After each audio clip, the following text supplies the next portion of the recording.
Like a Bantha. Yes? Yes? Yes? I think it's pretty safe to say that Boba Fett is the most divisive thing Disney Star Wars has done since the last thing they did. That's sad. But the more I think about the show, and the more I ponder some of the baffling decisions of the show, I have come to realize that this season is a complete failure on a level I don't even believe is being discussed. And I know some of y'all out there really did like the show, and before you guys just go ahead and spam the dislike button, please listen to my arguments first, okay? You'll make me cry. But today, we're diving into Boba Fett, the most incompetent Star Wars we've gotten since 2002. That's a high bar to clear. I don't like sand. It's coarse and rough. So let's go ahead and dive into the Book of Boba. Oh my gosh, the Book of Boba Fett. That's such a dumb title. Just call it Boba Fett.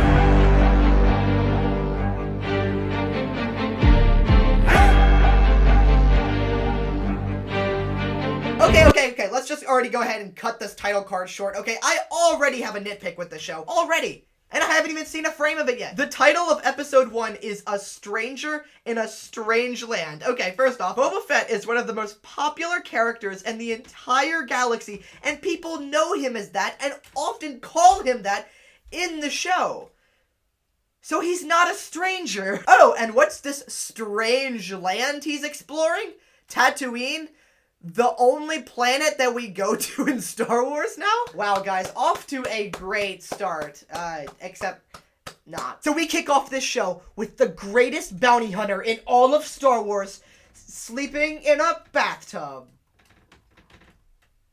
Great start again. Now this begins the show tradition that I like to call flashbacks. And that's whenever Boba Fett needs to have a flashback, he just slips into a little tub and he has some little dreamy thing. And the first flashback is Boba Fett escaping the Sarlacc pit. Wait, is the Sarlacc pit the strange place? The Stranger in a Strange... Is it not talking about Tatooine? Is it talking about the Sarlacc pit? Oh, they should have renamed the episode Boba Fett, a stranger stuck in a moist, dark crevice.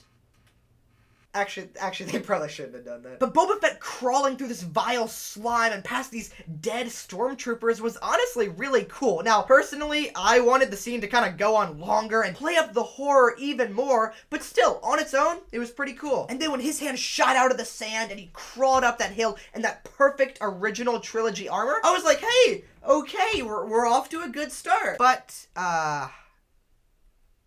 it doesn't last very long. Now look, I know my next complaint with this show is gonna sound kind of mean, I'll be honest, and I really don't mean it to. I need to emphasize, I don't care, I just think it's kind of funny. Because I really don't want to body shame Boba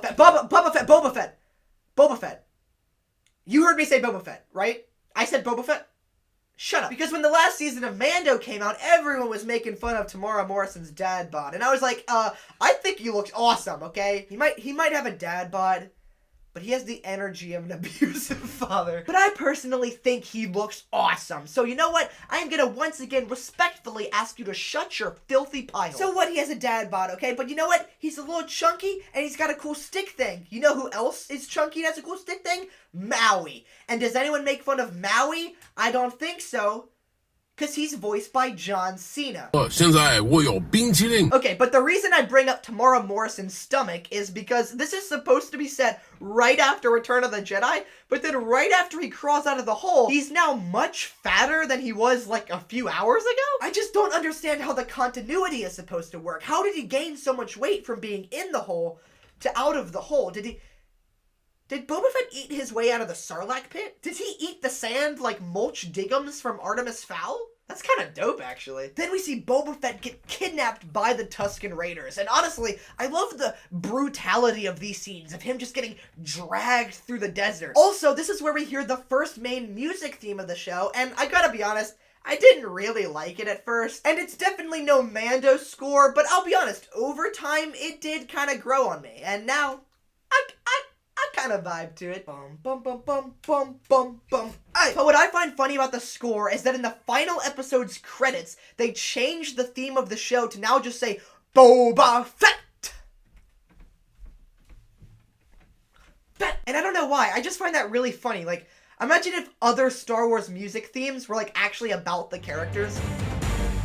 Anakin murdered several children. He cut through them like slices of butter. Dubstep remix time. Butter, butter, butter, butter, butter, butter, butter, butter. Anakin sliced new children like butter, butter, butter, butter, butter, butter, butter, butter. I'm not really sure what any of that was, but it's gonna, I don't know. Next, we see Boba Fett try to escape his captivity by beating up a dog. Bestiality. I was trying to do a thing like brutality, like from the video game, Mario Kart. But I'm realizing now it didn't really work as well, I would say. Boba Fett didn't rape a dog. But it is cool to see Boba Fett actually be that harsh, though. And I thought that was cool. But then it was immediately ruined when Boba Fett tries to help out the other captive. Like, Boba Fett wouldn't do that. So Boba Fett breaks out of his chains and takes off running. Oh no! Look at him go! We'll never catch him if we don't mildly jog. So now we get our first actual fight scene of the show. But right away, you can tell that even though this episode is directed by Robert Rodriguez, who made the incredible action in that Mandalorian episode, this action is a different adjective, but a worse one. The flow of this action is just nearly not as good, and I don't understand why it's so much more dark and choppy. And I know, I'm not the best action director, clearly. But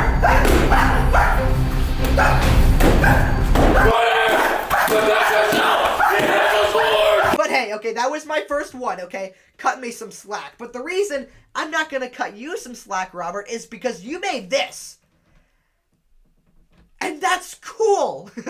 Then we see Boba Fett wake up from his bath time, and he wakes up and suits up. And honestly, he's got drip. I'll give it to him. Like, I don't know if I'd say he's got Willem Dafoe drip, but he's coming in close. He's coming in clutch, fam. Then next, we cut to our first shot of Boba Fett ruling this new crime syndicate he has taken over. And this, in writing terms, is a very important scene, because this first scene of him ruling really needs to establish who Boba is and how he's gonna rule. And luckily, they do a horrible job with it. First off, I have problems with the score. They start with this little plucky, fun music, and I was like, bro, he's not in a romantic comedy. And then they start the scene with this guy babbling on, and then he walks away, and Boba Fett's like, did you get a word of that? And she's like, no. And I'm like, yay, they started with a joke. Oh my gosh, they're failing so miserably. Oh yeah, okay, and then the mayor's dude walks in, and then starts completely insulting Boba Fett, and then he just sits there and takes it.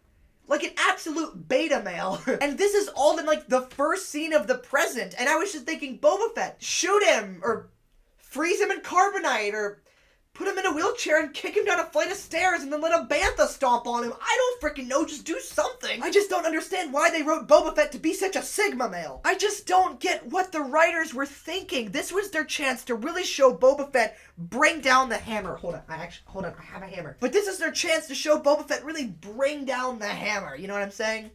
You know what I'm saying? Oh, frick! Cut me. It literally cut my hand.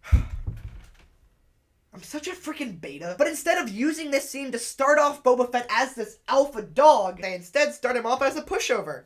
Just as manly. Now, I do have to be fair and say that Boba Fett wasn't really given a lot of development in that original trilogy. He's only really been characterized through the comics, Clone Wars, Holiday Special. Oh yeah, and also going like, I understand if Boba has changed. I understand if Boba has some honor to him. But who is this character, and what has he done with Boba Fett? Because this ain't him. It's like the You're Not Ferb song, except you're not Fett. It's like, you're not Fett, no, you're not Fett, because you're not Fett, because you're a stupid little beta. This version of Boba Fett would look more at home in a fedora than in this assassin mask. Oh, this show isn't about Boba Fett, it's about Beta Fedora. This show's actually about Beta Fedora, Boba Fett's friendly cousin. Okay, that was a lot of complaining. Let's talk about some good stuff too, though. I really liked the Return of the Pigs from Return of the Jedi. I don't know, I just thought that was kind of a cool touch. Also, whenever I say Boba Fett now, I always think of the Nerd Crew clip where they all clap for Boba Fett, clap for Boba Fett. Do you remember Boba Fett? Gotta give it up for Boba Fett. Then we see Boba Fett start to explore the town, and we get a really funny line where he says, I won't be carried. I walk on my own 2 feet. Oh, okay, so Boba Fett wants respect, so he won't be carried. Ironically, this entire Boba Fett show is carried by other characters. I guess that's why your show isn't respected at all, Boba Fett. Not even your show walks on 2 feet. I think the only people who actually respect the Boba Fett show are like a Bantha meme pages. Like a Bantha. Then Boba Fett goes and tells this local business they will thrive under his reign, which I actually thought was kind of a cool idea, like Boba Fett trying to keep local businesses alive. That's very different for Star Wars, and I thought you could have some cool commentary with that, but once again, it goes nowhere. But this actually perfectly leads me into another character complaint I have with Boba Fett. Now, Boba wanting to become the leader of this crime syndicate because he's tired of working for the scums and now he wants to rule it, I think that actually makes sense as a plot. But Boba Fett wanting to become a mayor? That don't work. I just personally don't see anything in his character that would indicate that he would actually want to do this. But then, in a shocking twist, as they leave the bar, they get jumped by a bunch of evil dudes. But then luckily, Boba Fett outsmarts them and does this.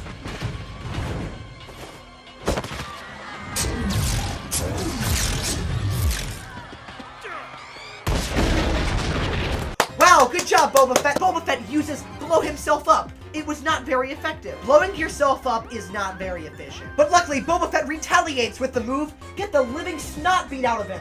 Oh, once again, surprisingly, it was not very effective. Oh, but Boba Fett still got a little bit of fight left in him. Boba Fett uses the move, make a TV show. It's a critical hit to the fan base.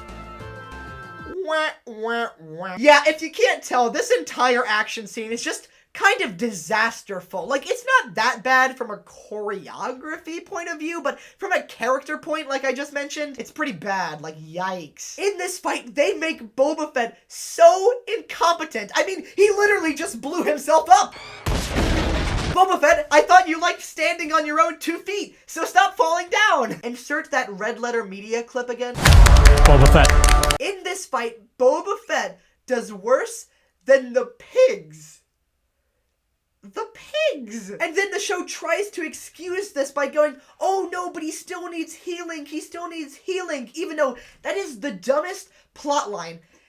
I was gonna say the dumbest plotline in the whole show, but there's heavy competition for that. But this healing plotline doesn't even make an ounce of sense. Like, we just saw him in the Mando show. Yep, that's what it's called, the Mando show. I don't care. I'm gonna keep on going with this take. And he was ripping stormtroopers like in half. I just don't even understand this healing plotline. Like, why did they even put it into the show? And it's not like once he gets healing, he's like much different. After he gets healing for the finale, he's the exact same. Sorry, I know, I sound like angry Star Wars fanboy, and that's cringy. I just don't understand the thought process behind the show. The show's own logic says that after spending time with the Tuscans, Boba Fett is a changed man. Okay, right, okay, I can work with that. So I guess they're saying, now after being with the Tuscans, Boba Fett no longer kills people.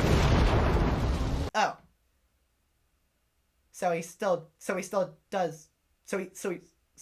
pretty violent. Are we also gonna ignore that he killed all of those stormtroopers in the Mando show? I mean, that was a literal bloody massacre. That episode of Mandalorian is literally just going, let's watch how many stormtroopers Boba Fett can kill. It's like this entire show just forgets about everything that was developed in the Mandalorian. Except for when it actually just straight up becomes the Mandalorian, but we'll get to that. Actually, will we? We're still talking about episode 1. Jeez. This show just completely undervalues the arc of its own season. If he didn't change at all, then why are we spending so much time with this Tuscan plotline? He's not different then than he is now, and he wasn't properly written to have a clear character change, and he wasn't given proper direction of where his character is this far in the story. And this really sucks, because I think there are compelling arcs you could have weaved out of this. For instance, you could have had Boba Fett spend time with the Tuscans and then become this changed man. But then, after gaining the power of the throne, he's now re-tempted by that old corruption, which he now must overcome. But no. Instead, the writers just think he should blow himself up.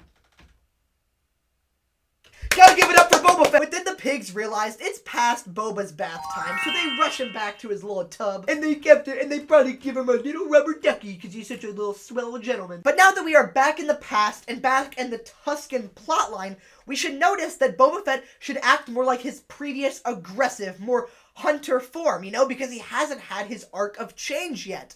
So then why does he take orders from this little dude? He can beat the snot out of this guy. Boba Fett is literally dragged far away from the camp by this one little dude that he could easily escape from. Ugh, okay, and then this little dude, they try to fix this by having the little dude, like, swing a stick at him, and then Boba Fett catches it, and then looks all mean at him. Oh, wow. Jeez, Boba Fett, you're so scary back then. Wow, that fixes everything. You literally killed someone in the future.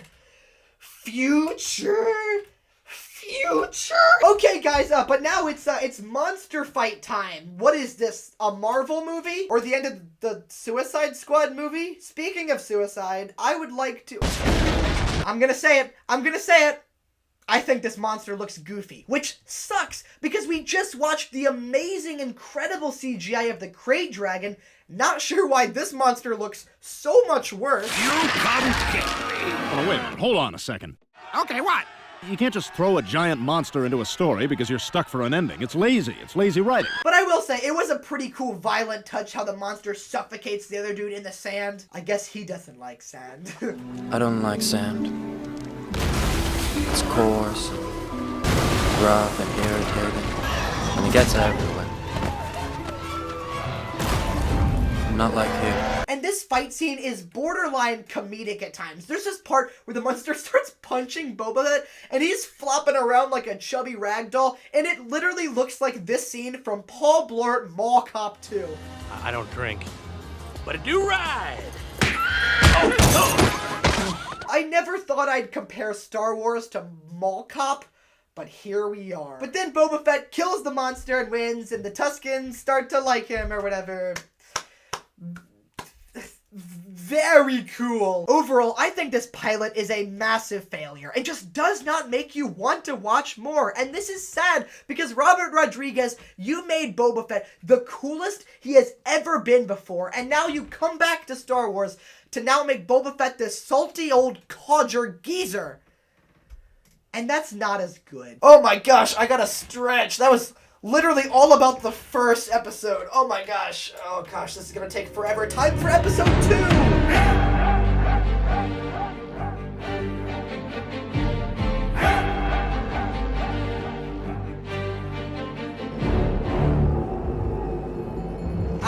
Episode 2. Oh, frick. Frick, that was a lot.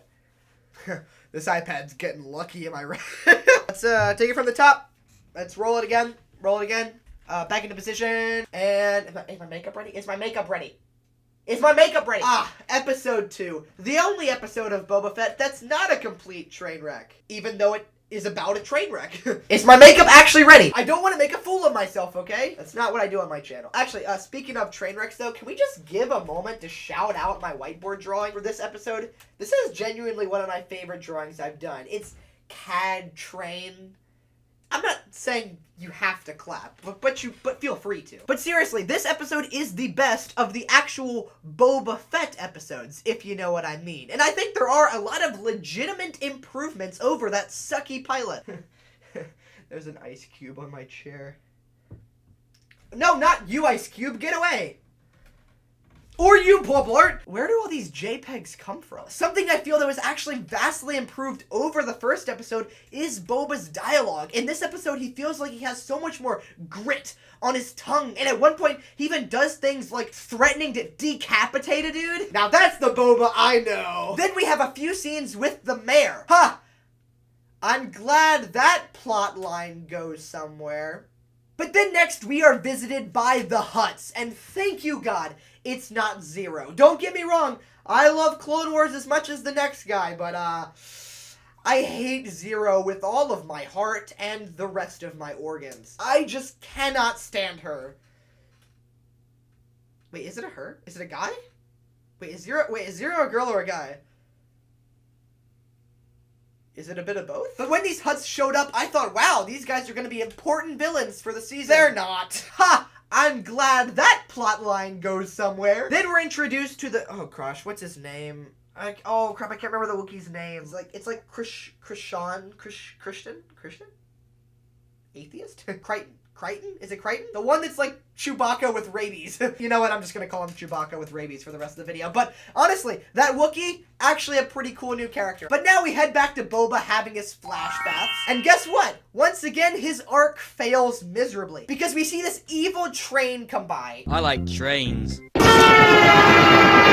No, it doesn't actually have Cad Bane's face on it. It's not actually Cad Train. Even though that would have been freaking cool. Oh my gosh, wait, okay, so one of my later complaints of the show is that they introduced Cad Bane way too late. Imagine, okay, I'm pitching this right off the spot here. This is my elevator pitch. I got 30 seconds before you get off the elevator. Okay, so they're on the train, and, don't get out of the elevator yet. Okay, so they're on the train, and then you have, because Cad Bane is established to be working for the Pikes, right? So Boba's helping these guys take down the Pikes, and then he's on the train, and then the leader of the train, the driver of the train, and he's like, Boba Fett walks up to the front, and then Cad Bane reveals himself. Like, he walks up through the door, and at first it's just a silhouette, then he opens it, and it's Cad Bane. He's like, Boba, been a long time. And Boba's like, what? And then they have like a little scuffle, and then Cad Bane maybe like beats him, and then he could repeat the line that he says in the finale, if you care for anyone else, it's weakness. And then like, maybe he sees the Tuscans start to win, so he leaves, and you introduce Cad Bane working for the Pikes already on the train, and this makes him a villain for the rest of the show, because, oh, you left the elevator 2 minutes ago. I'm sorry. Do you get what I'm saying, though? I don't know. Maybe I'll cut this part. But yeah, they show this evil train come by, and it begins to kill some Tuscan raiders. And Boba Fett offers to help take out the train. And he tells them this in their hand language. And I like to imagine that because Boba Fett just learned their hand language, I like to imagine that he accidentally said something completely different. Boba Fett walks up there and he's like, I will help you take down the train. And then the Tuscans are like, and then Boba's like, wow, you guys are excited, aren't you? Why are you taking off your pants? But I personally just don't like that Boba Fett offered to help them so fast. Why is he more caring now in the past than he is in the future? That goes against his entire arc of the season. So let's take a quick side tangent here. When the show was still airing, one day I was scrolling through my YouTube feed and I saw this video pop up that was like, Boba Fett star slams the writers of Boba Fett. And after seeing that title, I had two thoughts. One of them being, that sounds like a Ben Shapiro title, Boba Fett absolutely demolishes leftist Gomorians. But the second thing I thought was, okay, come on, that's just clickbait. Okay, there's no way the main star, Temuera Morrison, of Boba Fett would actually trash the writers of Boba Fett. Like, there's no way he would do that. It's clickbait. That being said, I was baited. And I did click. But it turns out the video wasn't actually clickbait. Boba Fett really did demolish those leftist that's the wrong one. It turns out that the main actor of Boba Fett did actually say this. One of the key writers. So, and so sometimes I'd always say, I think this is too much. I think this is too much. Then I'd go to, what was the other guy's name? Noah. I'd try and get. Oh, Noah. Yes, Noah. Mm-hmm. I remember, of course, John actually went away to Atlanta, so I rang Noah that night and I said, Noah, the scene tomorrow, I'm talking too much. This Boba doesn't talk this much. Look, I've got all these paragraphs here. I think we should get rid of it. And John's gone to Atlanta, so don't tell him. And then next minute that morning on set, I get a call from Atlanta. John wants you to say all that dialogue. And after watching this video, I gotta agree with Temuera Morrison himself. Why is Boba Fett speaking so much? Silence is part of his religion, as Mando would say. And that video led me to see a massive missed opportunity. Boba Fett should not like to talk. That's part of his character. And he's working with these people who don't understand his language anyway. So he does sign language. Sign language. Yep, that's what he does, sign language. And I think that's such a great idea because that means he can do sign language and doesn't actually have to physically talk. They found a brilliant way for him to communicate without actually speaking. And it allows Boba Fett to stay silent and also true to his character. But then, while he's doing the sign language, he also talks too. Why? They can't understand you. I know they just did that for the audience, but just subtitle it, okay? I don't get how they had this opportunity to just make it more true to Boba Fett's character, and then they completely botched it. Just so he could go, train, we're going to stop the train, do you understand? To be fair, this episode does make up for it though, because the next scene is absolutely dope. Because next we cut to these barbaric bikers in this bar. That's a lot of bees. That's so many bees, they can make a whole hive. Stop looking at me like that. Hey bro, those are nachos. Hey! Yeah, that's right, everyone. It's gonna be a long video. But dude, this bar action sequence is incredible. And honestly, the action in this episode is better than anything else to come in the entire show. And then the way the action scene just ends with Boba Fett moseying his way up to the bar, grabbing a drink and just taking a sip. Oh, yeah, that is the good stuff right there. That scene is a sip of the good boba tea. But now we arrive at the greatest line of the entire series and the peak of comedy itself.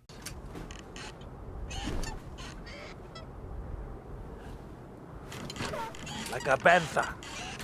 Yes? Yes? Oh my gosh, what's happening?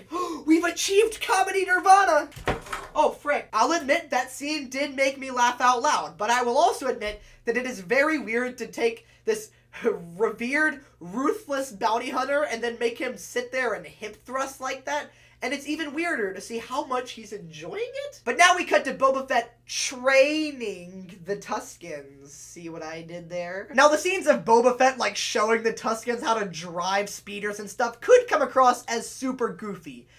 Mainly because it's super goofy. But I do think they actually pulled it off, and I think the director and editor worked well together and crafted a fun little sequence and a fun training montage. I think something that works in this episode's favor and makes it more exciting than the rest is because in this episode, we're actively building towards something. We know that we are building towards this train action set piece, whereas the rest of the show is building and building and building to nothing? What does the whole show build to? I think the entirety of the Book of Boba Fett builds to Cad Bane dying of audio tube.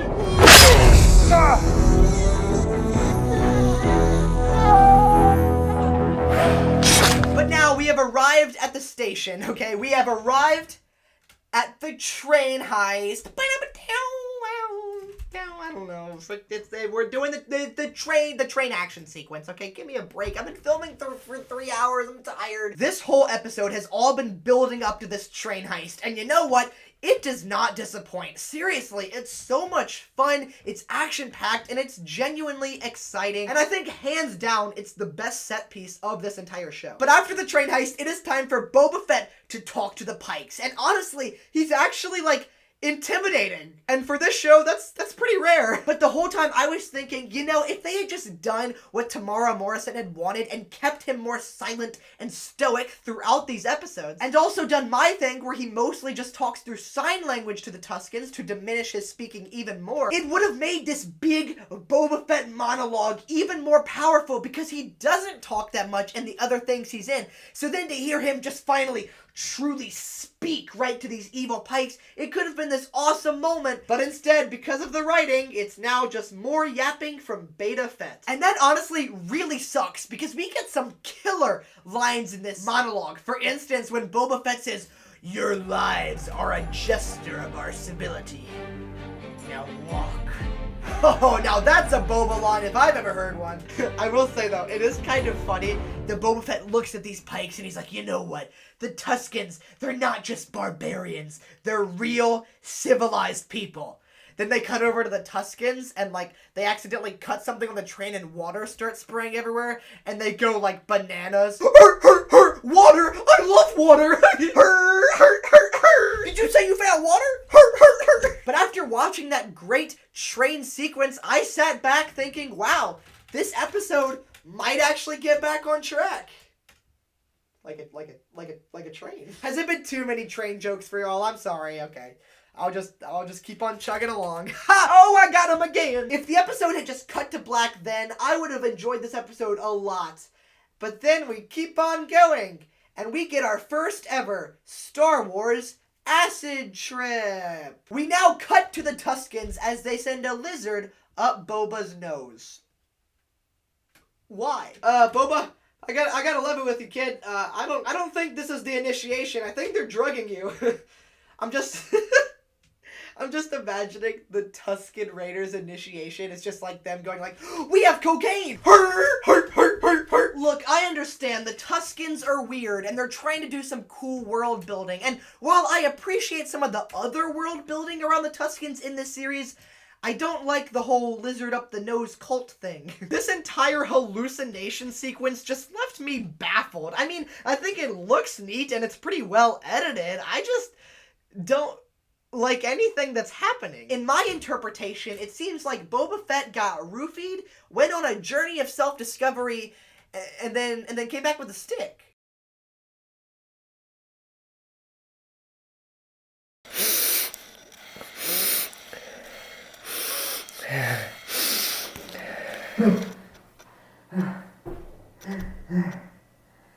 What is that? I got a stick.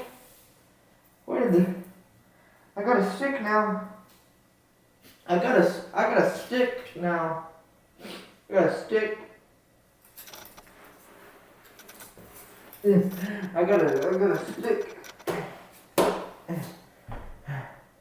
Oh my gosh. I'm in the desert.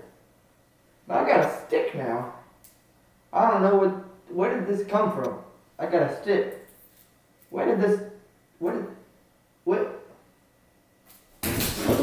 To be fair to the show, though, the final scenes of this episode are quite great. I loved seeing Boba Fett craft his own spear, even if it came from a weird magical lizard up the nose magical tree.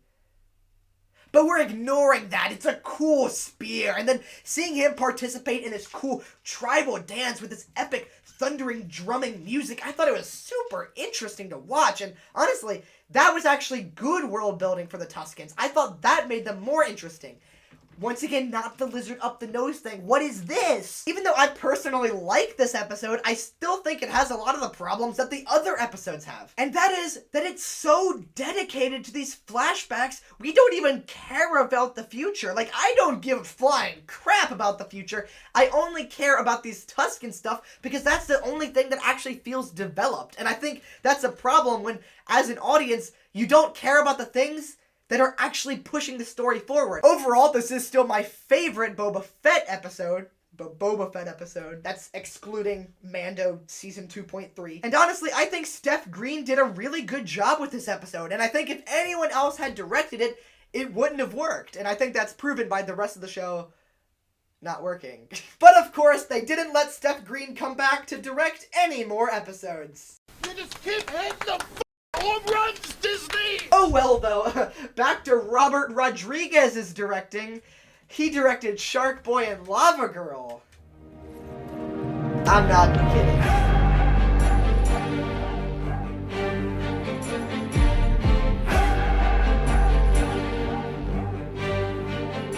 So we kick off episode 3 with Boba Fett whining about how nobody respects him as their leader. Gee, nobody respects me. Oh geez, I'm such a little baby. I'm gonna poop my pants. Boba Fett was more manly in Clone Wars, and I'm pretty sure for the first 3 seasons of that show, he was still wearing diapers. He was a literal child. Oh, but gee, nobody respects me, and I'm Boba Fett and no one respects me. Oh my gosh. Geez, I wonder why no one respects you.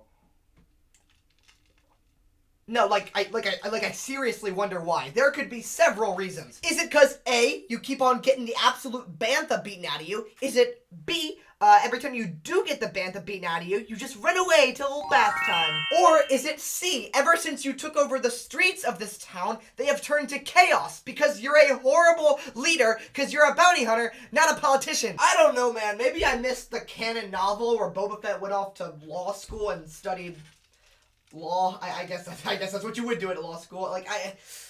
And maybe being a politician was like Boba Fett's childhood dream or something.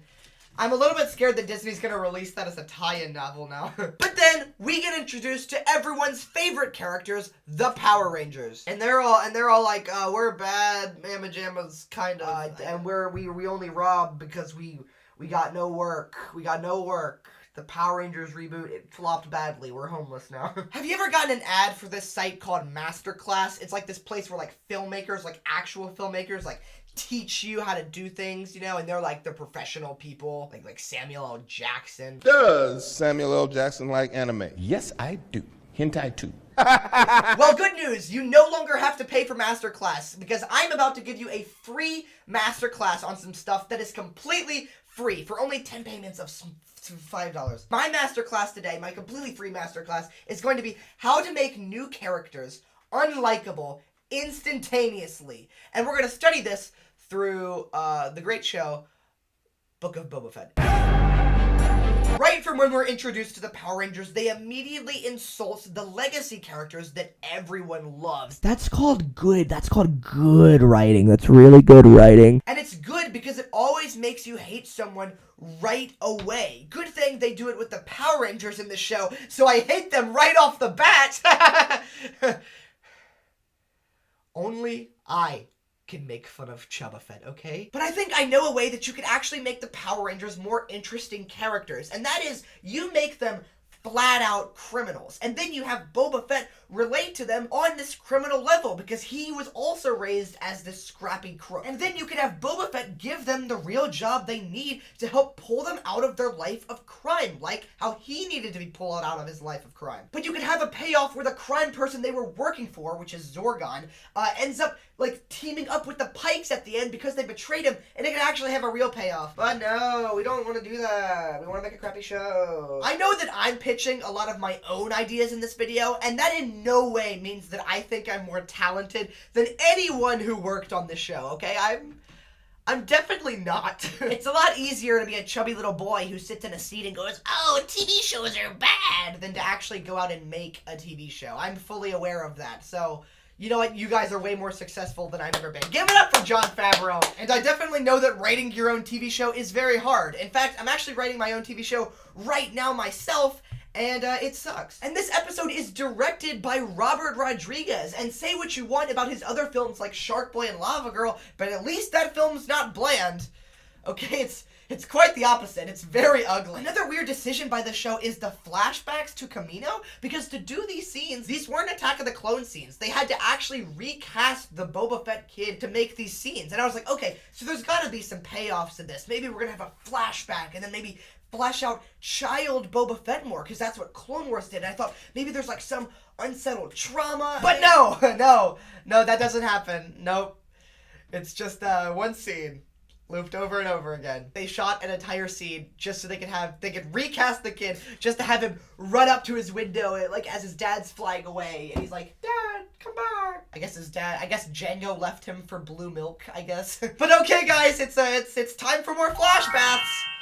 We haven't seen enough of those. We see Boba Fett ride into town on his Bantha. Like a Bantha. And he goes and meets with the Pikes. But if you want to set up the Pikes, why establish them in the past? They also need to be established in the present when the actual, present storyline is going on that is leading to the Pike battle.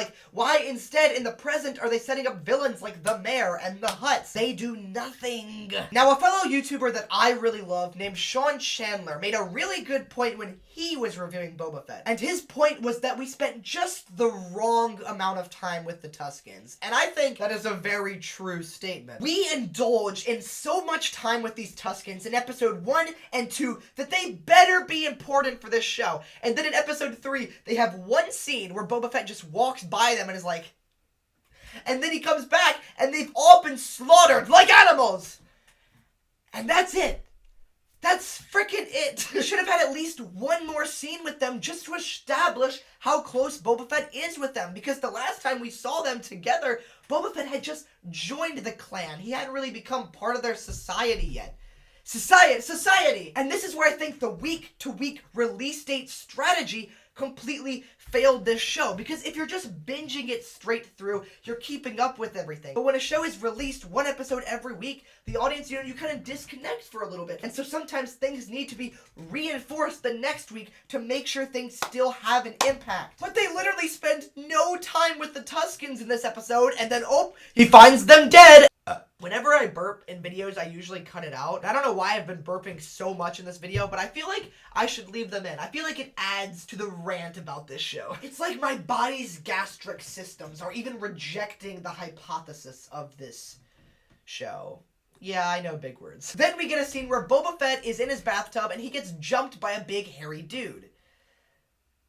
It's not as weird as it sounds, but good old rabied up Chewbacca attacks Boba Fett, and they have a really fun fight scene where Boba Fett gets beat up in his underwear, in his underbritches, if you will. At every turn, this show takes the wrong road. They take the greatest bounty hunter in all of Star Wars and then have him get thrown around in his underwear humiliatingly. Yeah, that's another big word that I know. And he's only saved from the Power Rangers.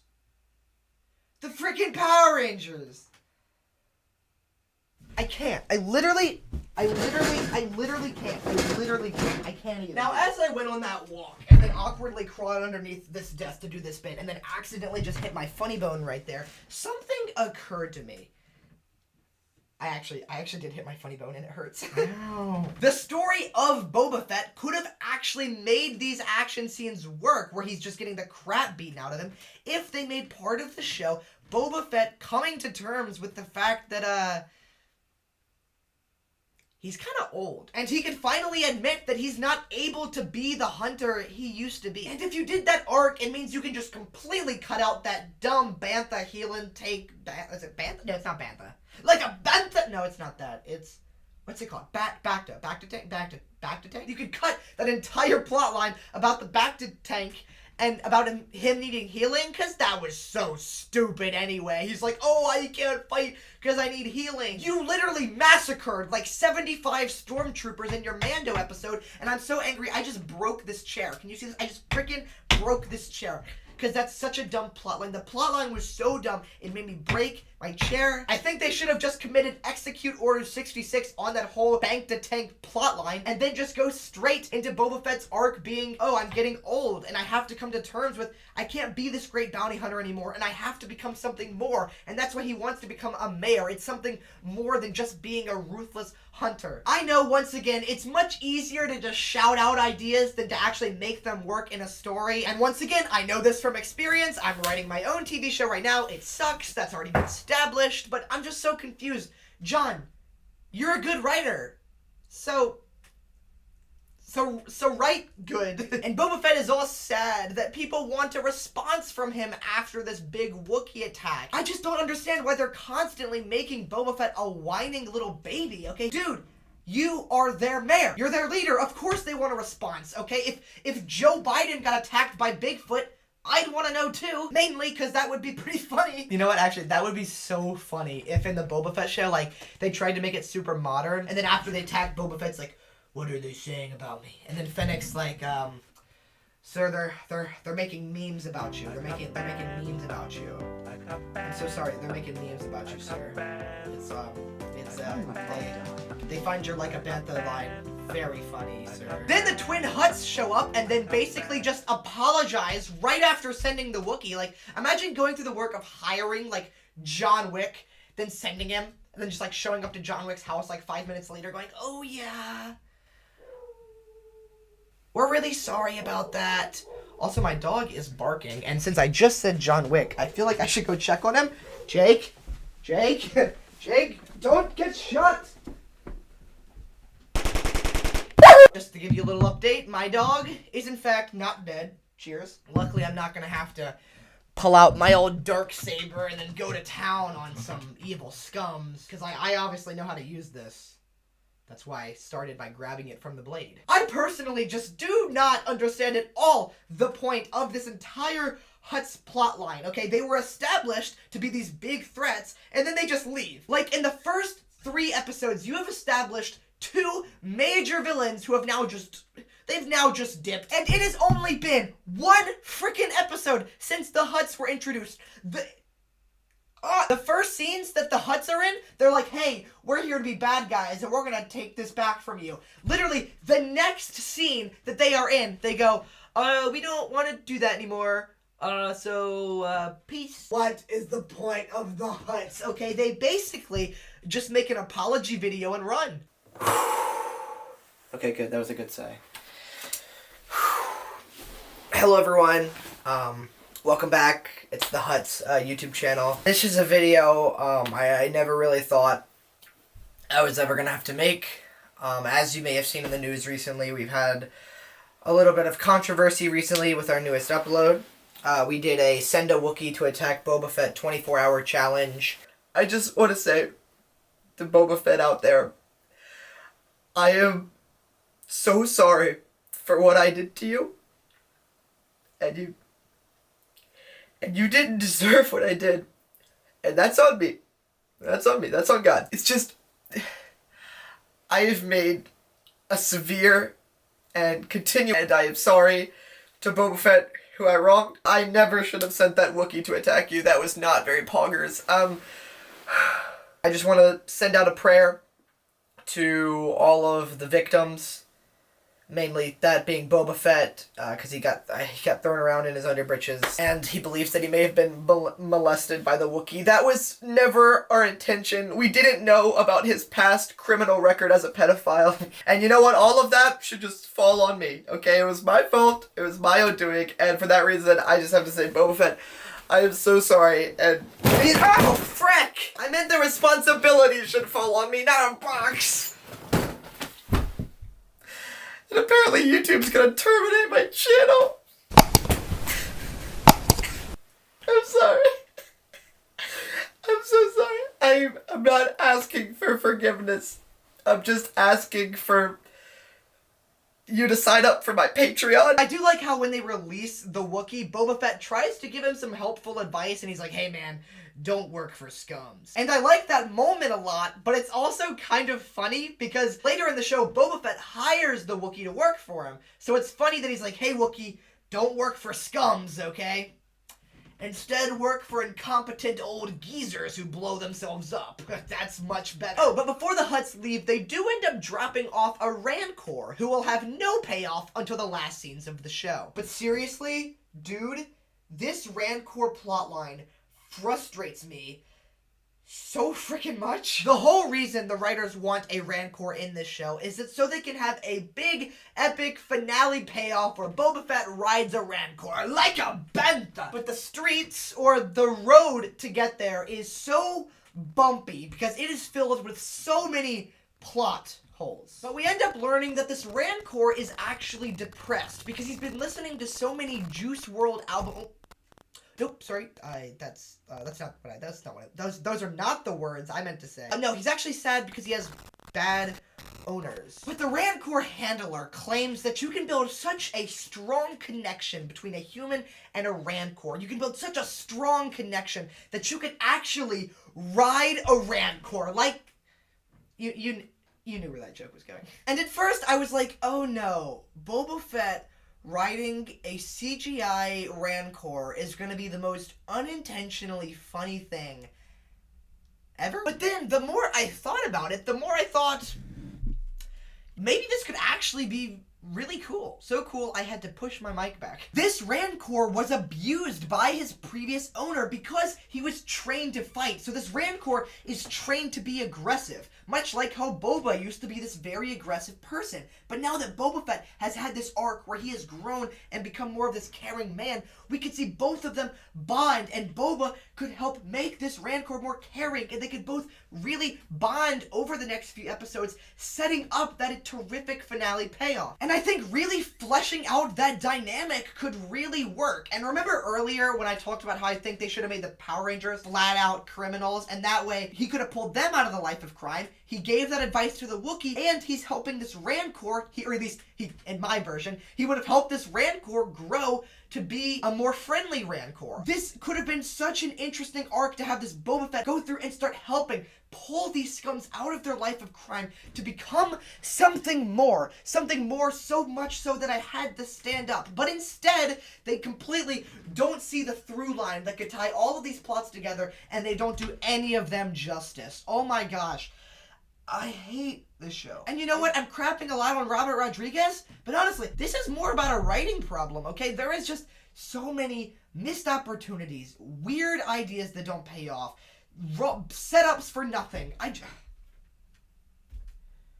We're only on episode 3. But you know what? Instead of having Boba Fett actually bond with the Rancor so the finale makes sense, instead what they do is they have Boba Fett meet the Rancor for 1 minute where he just goes, "Is this the spot?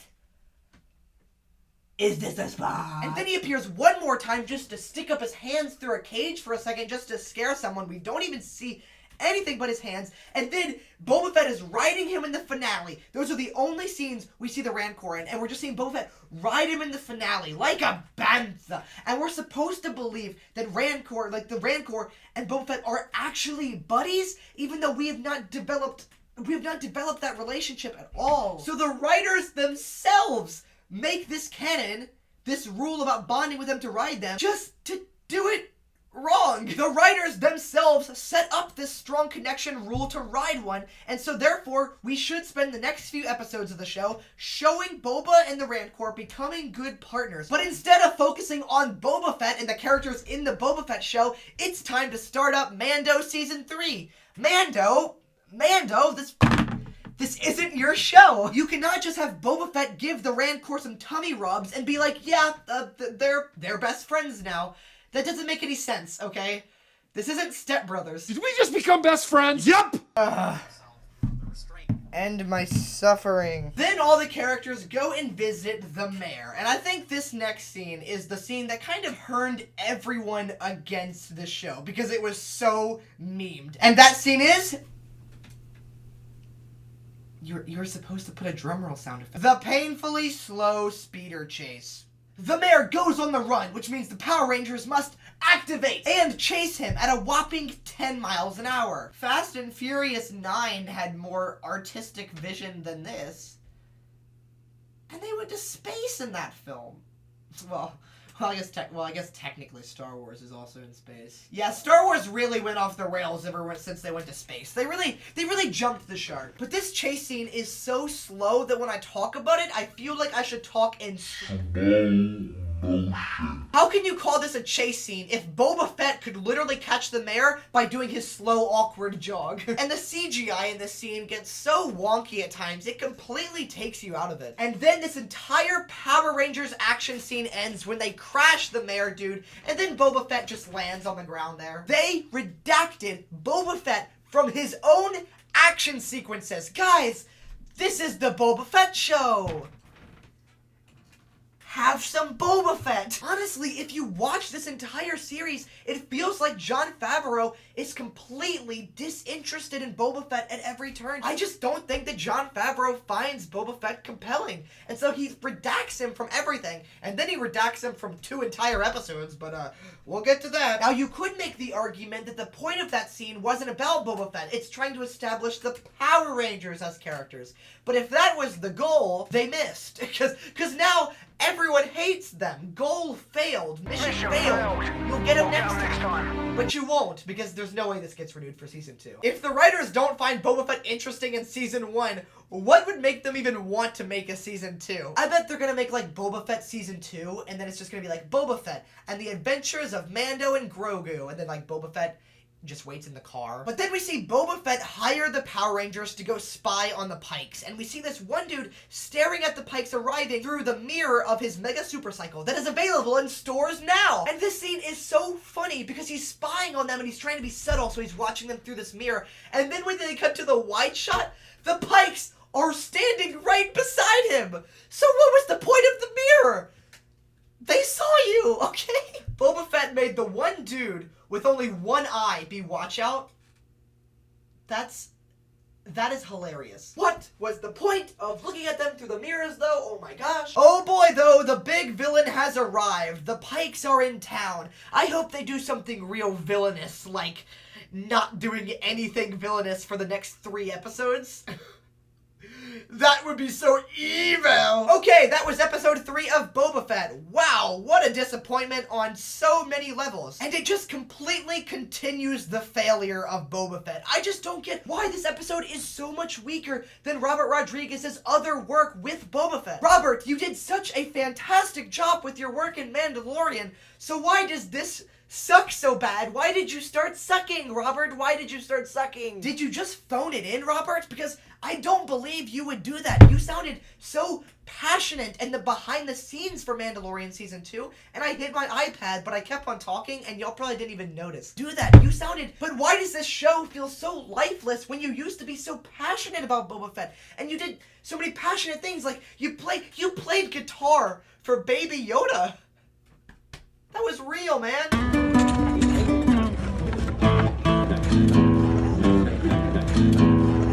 Like, what happened to you, man? Did you take some of the Tuscans' cocaine? Steph Green, please come back. Don't leave us in darkness.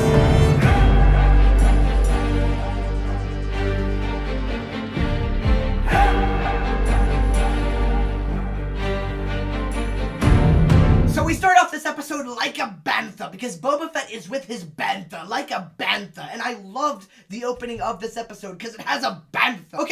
Okay, I'll chill out on the meme. I think I have a serious problem. But next, we get a scene that ties into The Mandalorian. I keep this in my pocket. As we see some flashing lights and hear that glorious Mando theme creep in. There it is. And it's funny because I remember a few years ago, I was watching this guy on YouTube talk about Mando Season 1, and the guy's name was actually Eric Voss, who is actually the father of Derek Noss, who is on this channel. And he's also standing right there. That's right, Carter. I'm always standing here watching you film 24/7, even when you're not filming. And yes, Eric, whatever his face is. And yes, Carter, you're right. Eric Voss is my biological father.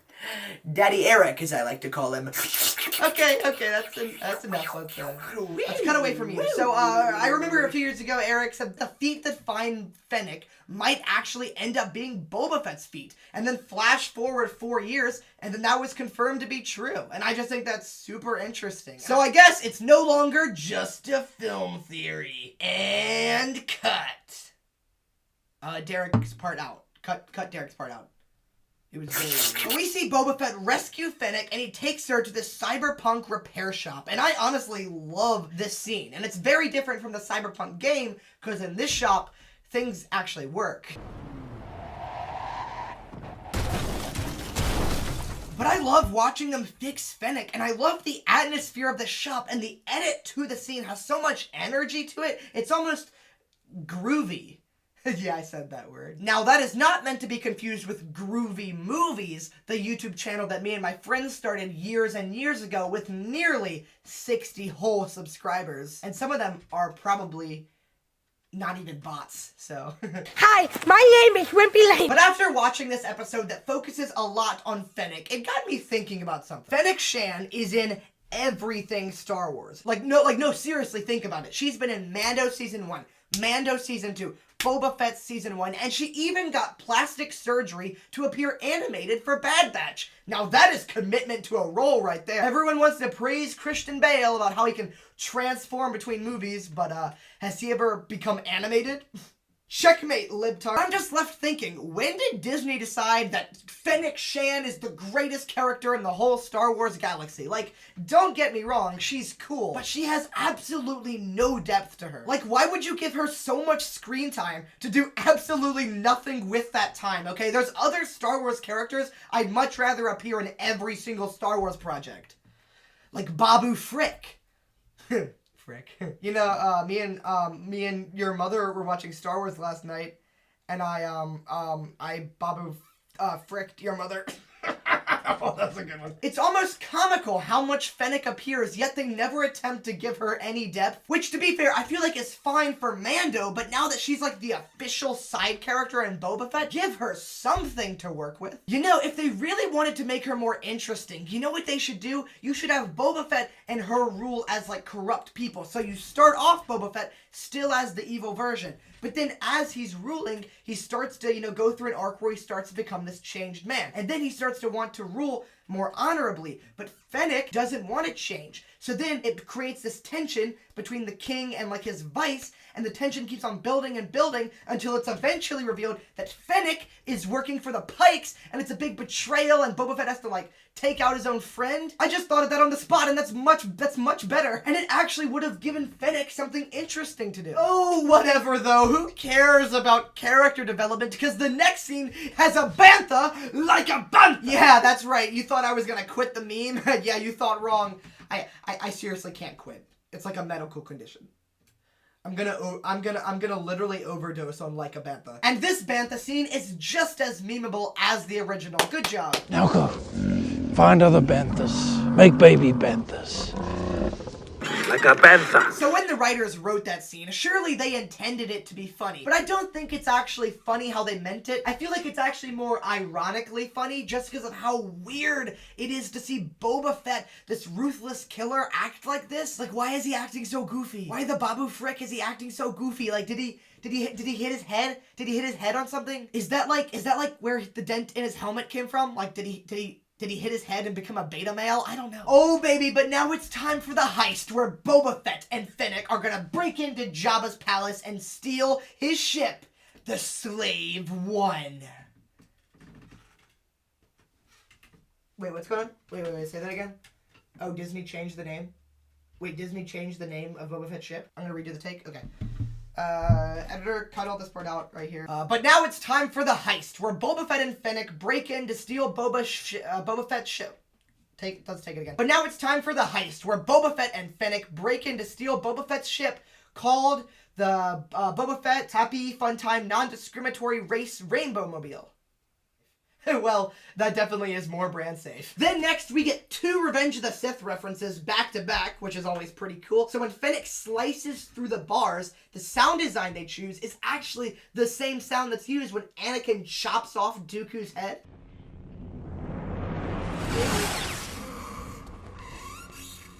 And also, when they break into the kitchen, there's this chef droid whose arms start spinning like...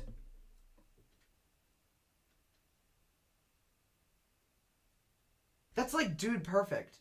How did I even do that? Oh yeah, but the chef droid, yeah, the chef droid, that's what we were talking about. His arms spin like General Grievous, and I thought that was cool, but now I'm actually much more fascinated by the fact that I got the cup to land on the gut. Does this mean I have to get another cup? Because I just finished drinking that one. Thank goodness I didn't. I would have just spilled it everywhere. I guess I'm gonna go get another cup. If I was monetized, this is the part where I'd put an ad break, but since we don't have that, you're just gonna have to awkwardly listen to me walking away. Okay, so fun story. This is actually a JoJo Siwa cup, and I thought that was funny. And I guess that's the end of the story. Oh yeah, wait, this part happened so fast that I actually almost forgot about it. But then we see this Clone Wars droid, but now in live action, and it's pretty cool. But then he just commits suicide immediately. Which is even cooler! Then eventually Boba Fett and Fennec break out Boba Fett's ship and they begin to fly it away. But what is it now? They changed the name again? Are you serious? Gosh, okay. Fine. No, it's fine. I'll do it again. I want my Disney check. Email it to me. What's the freaking name now? Editor, make sure you cut all this part out. Because make sure this part all cuts out or else I'm gonna look really lame. Yeah, make sure you get all this. Yeah, make sure you get all this. Make sure you cut all this part out.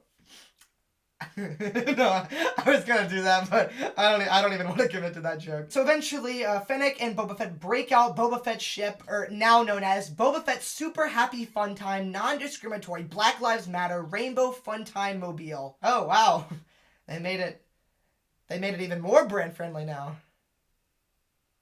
Well, at least it rolls right off the tongue. Wait a minute, wait, I actually haven't looked at it. What does the ship label it as? Wait, they just put Boba Fett's starship? This is not just Boba Fett's starship. That's racist! We must change it. We're gonna make you not racist anymore, Boba Fett. Don't worry, when I'm done with you, you're not even gonna be that racist. We're gonna cross out Boba Fett's starship, because that's racist, and we're gonna put Boba Fett's Super Happy Fun Time Black Discriminatory Rainbow Mobile. it still feels racist. You know what? Let's also throw a LGBTQ in there. How about that? That's right, everyone. Boba Fett is now no longer racist. Can we give it up for Boba Fett? Gotta give it up for Boba Fett. Wow, it feels good to do the right thing. But this entire heist action sequence is kind of just okay. Like, Fennec gets a few moments to shine and be cool, but that's all she ever is. She's just cool, okay? And trust me, I would know. I made an entire guide on how to be cool on that Groovy Movies YouTube channel. It's gonna take off. I'm actually just kidding though. That YouTube channel we don't make videos for anymore. That was just a weird time in our lives. But as Boba Fett and Fennec escape, we get this great triumphant score as Boba Fett's ship flies away. Now, unfortunately, I don't have footage for that scene of the triumphant score playing as their ship flies away, so I'm going to recreate it by taking Boba Fett's ship in this Lego package and throwing it onto a piano so the score plays as it flies. Boba Fett flies!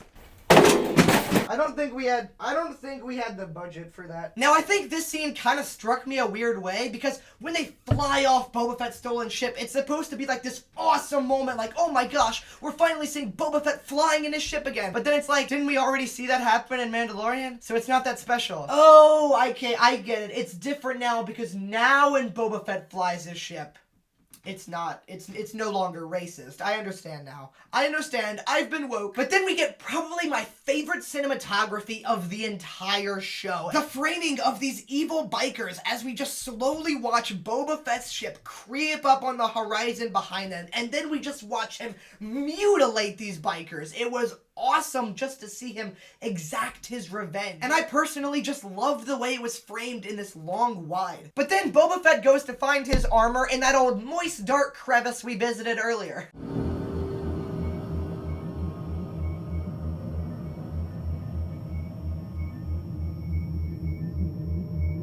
POV. You get chomped. Now, some people didn't like that Boba Fett returned to the Sarlacc pit because we as an audience already know his armor's not in there, so they felt it was kind of pointless. Just like this show. But honestly, I really enjoy this sequence and this entire scuffle in the pit. And having Boba Fett kill the Sarlacc pit that ate him with the classic weapon was really awesome. Like, there's almost something poetic about that. It rhymes. Again, it's like poetry, so if they rhyme, every stanza kind of rhymes with the last one. Hopefully it'll work. But I do think there is some potentially deeper stuff that they could have done in this episode that they didn't. For instance, we have 2 scenes back to back of Boba Fett getting his gruesome revenge. And I think there could have potentially been a good thematic tie-in there, like maybe an arc where Boba Fett learns that revenge isn't satisfying anymore. But unfortunately, they don't play on that. And even more unfortunately, they don't play with fire either.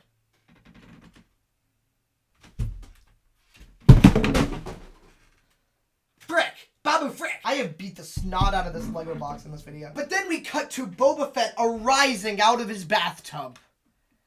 I don't know why I said that so epically. It's literally a geezer getting out of his bathtub. But then he says a crucial line where he says, Fennec, the dreams are done. Dream, dream, dream, dream, dream, dream. The entire point of all of these flashbacks was supposed to show us how Boba Fett has grown and become more human. But then the last 2 things they show us are Boba Fett enacting his gruesome revenge. Boba Fett has learned absolutely nothing. This is some of the most incompetent character writing I've ever seen from a big budgeted project. I mean, this is the worst arc failure since Indiana Jones. Then we cut to the Wookiee. I still can't remember his name. It's been like a week since I filmed the other part of this video, but I honestly can't remember his name. Cut me some slack. It's Chewbacca with rabies. But yeah, rabied up Chewbacca starts a fight in a bar, and it's pretty awesome. Wookiee, watch out! They're armed! Oh.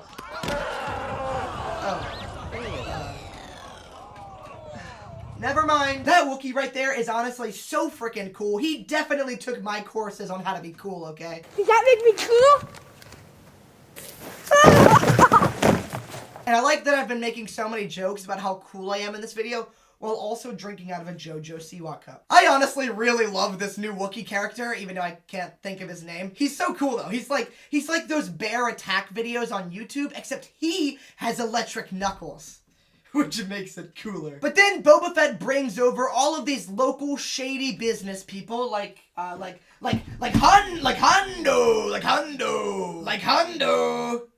He doesn't actually bring over Hondo. But I do like that these local, like, politician people that he brings over are literally lizard people politicians. Like, come on, that's funny. Also, I love the detail that as they're talking, the Rancor reaches up through the cage and scares them. That was honestly really awesome. But as cool as that scene is, it did leave me thinking, hey, are we ever gonna set up Boba Fett and the Rancor's bond? Like, did he, like, teach him how to do that between the episodes? Like, are we ever gonna, like, see them bond so we actually have set up for the finale? No, we're not gonna do that? Yeah, that's what I expected from you, John. But anyways, that was episode 4, and you know what?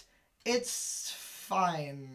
But to be fair, I am actually excited for the future of the show, because now that they've gotten all of the flashbacks out of the way, they can truly focus in on present Boba Fett. They can truly just strictly focus on Boba Fett and really dive into his character and focus specifically on Boba Fett.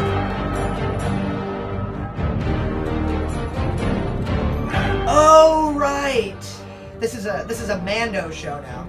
Why does this episode start with a recap? Okay, none of the things that have happened previously play a part in this episode at all, okay? This is just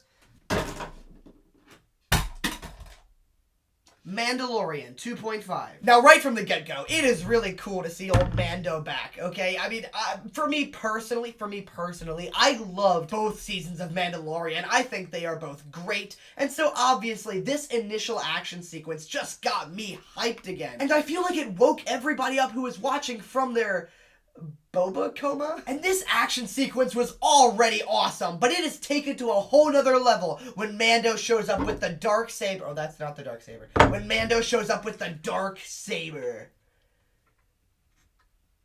Oh, why did I do that? Ow, ow, ow, ow, it burns, it burns. Why isn't it glowing? Oh, wait. Oh, I gotta plug in the dark saber. Mando didn't have to plug it in.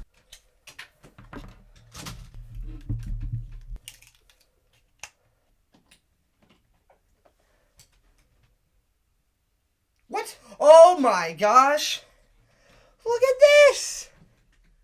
Look at this! I couldn't see through my bangs. This is really freaking cool. This is like, oh, yay! Oh, yay! This thing is so freaking cool. I don't even feel nerdy for swinging this thing around. It's so freaking cool. I am one with the Force. The Force is with me. I am one with the Force. Okay, you know what? I could play with this thing for hours, which I am going to do after filming ends, but I'm just going to go ahead and set that right there. I don't want to block too much of my whiteboard drawing. I do want you to be able to see Mandalorian's muscles. I tried to draw muscles on top of muscles, but now I realized they just look like nipples. It looks like Mandalorian. It looks like Mando has nipples on his arms. And when Mando takes his darksaber and slices through that dog man and through the table, it doesn't work as well for me. That was some of the coolest things we've seen from a good old Mando. Bestiality, am I right? Because it was another dog. You know what? That joke didn't work the first time, and so that's where we're just gonna move on.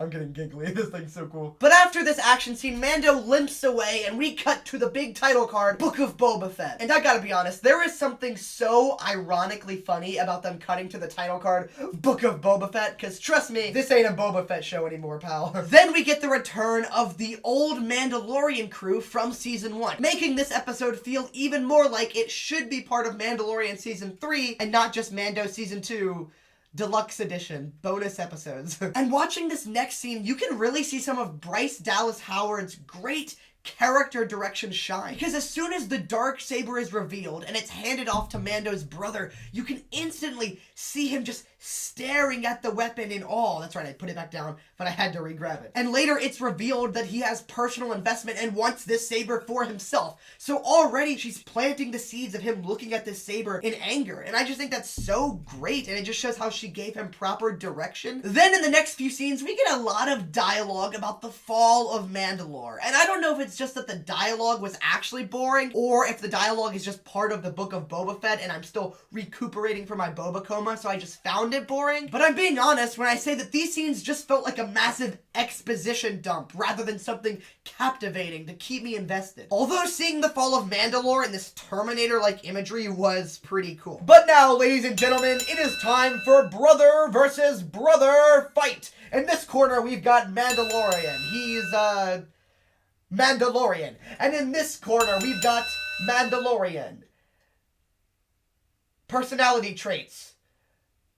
Blue. That's right, everybody. This blue Mandalorian has challenged the other Mandalorian to a fight for the saber. This is going to be very cool. Boy courage. But now I do have to inform you of some kind of sad news.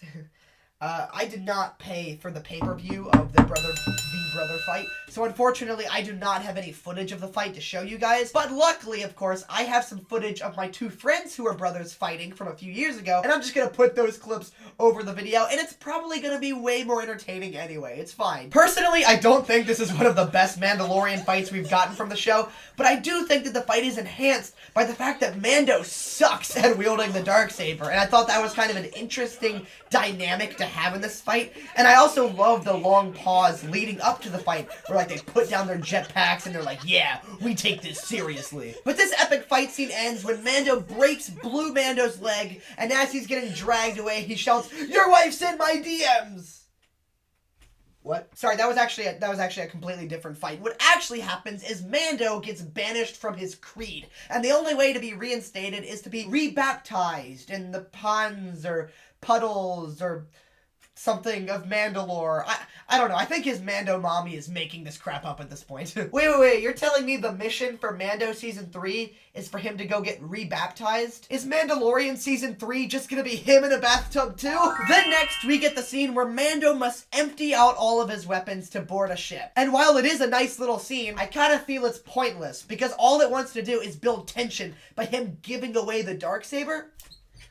But then nothing ever happens from that. He just re-grabs it at the airport when he leaves, so there really was no point. However, I know what was the point of the next scene where Mando just stares at the present for Grogu that even looks like him and longs for him. The purpose of that scene was to make me cry. And it worked! And also, of course, to remind me how much more invested I am in Mando than Boba. Oh wait, I put these Joker teeth here when I was talking about the Batman. But we're not talking about the Batman anymore. Get out of your teeth. If you want to hear my thoughts about the Batman, the video's right there. But honestly, why would you watch that video now? You've invested so much time in this video, you might as well finish. Don't bail yet, okay? Then we're back to Tatooine, and we see the Jedi Fallen Order droid. Hey! I saw the Jedi Fallen Order droid and I clapped. No, but seriously, that is really cool, because I loved that game. However, where is the sequel? The sequel is taking years, okay? I just want to see Jedi Fallen Order 2, Too Furious, maybe? Also, I really like this girl character. Now, granted, I can't remember her name, but I think she's got a really fun personality, and I like that she just keeps on repeatedly showing up as small cameos in these shows. And again, I need to emphasize, I like her, but for some reason, I just feel she's used so much worse in the show, and she's significantly less funny. And okay, look, and the scene where Mando finds her and she gets attacked by a monster is one of the cringiest and cheesiest things Star Wars has done in a while.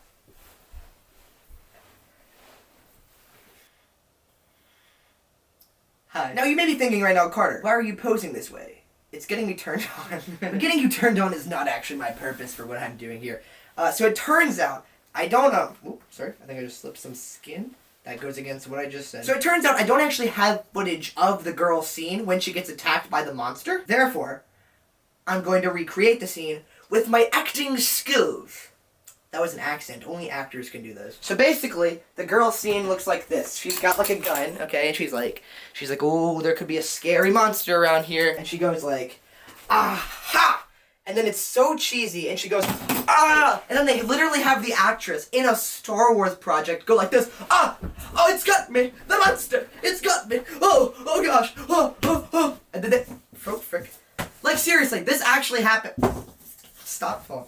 Like seriously, this actually happens in the show, and then she literally goes, and she gets dragged behind. They literally do the classic like, oh look, there's some things blocking the way. Oh no, the monster! It's got me! It's got me! Also, I freaking hate when she starts making jokes about dating a Jawa. Ew,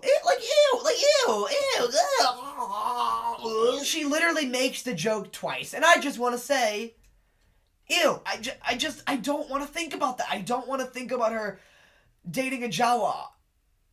That makes me want to. And of course, thanks to Rule 34, you can almost guarantee that there's a bunch of really weird fan art of that. Thanks. Thanks, Star Wars. Seriously. Thank you. The image, it's in my head. Maybe that's what we'll draw on the next episode of Card Class, if it ever gets picked up for season 2. But she reveals that she has a Naboo starfighter, and then her and Mando have a mechanic montage as they get... Really? Now the one time I actually want to grab the hammer? I didn't actually grab the hammer. But they have a mechanic montage as they rebuild it, and I gotta be honest, it just honestly blew my mind how I'm more entertained by Mando just like building a ship than I am by Boba Fett doing literally anything. Also, I love how these shows have introduced new Star Wars curse words like dang ferric and also Bantha diddle. That one's my favorite. Bantha diddle. That relatable moment when you're driving your T1872 speeder and you accidentally hit a moisture farm picker-upper.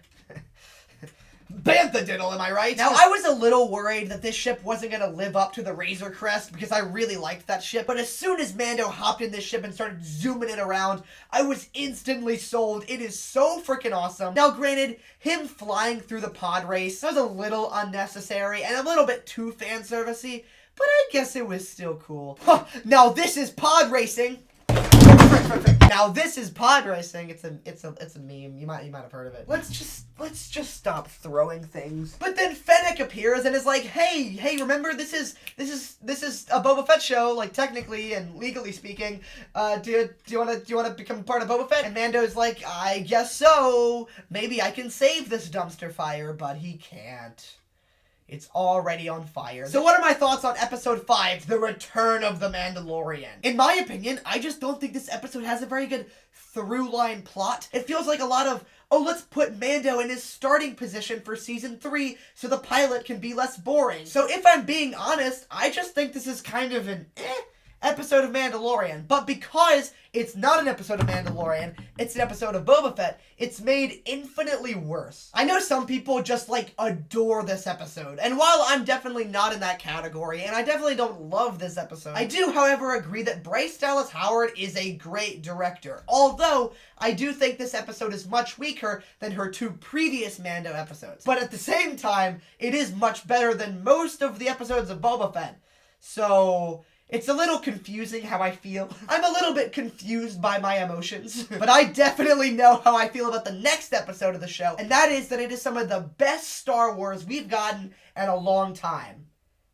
And also that it is completely out of place. Let's talk about it.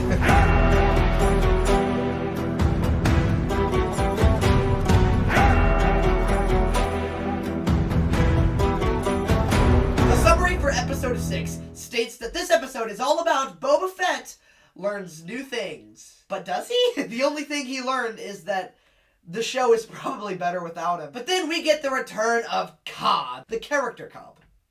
Obviously. Well, who did you think when you thought it was from my core? And I already enjoyed this opening scene a lot more than usual. And right off the bat, the screenplay just felt sharper and more witty in its dialogue. As we see Cobb have this standoff with the Pikes. And while I loved this opening, like, geez Louise, we really need to see more of the Pikes in this series because we feel absolutely no tension from them as an audience member because they literally do nothing. And the show just keeps on wanting to talk about the things they're doing instead of actually showing it and actually like making them a threat. But enough complaining though, now we get to see R2-D2. Very cool.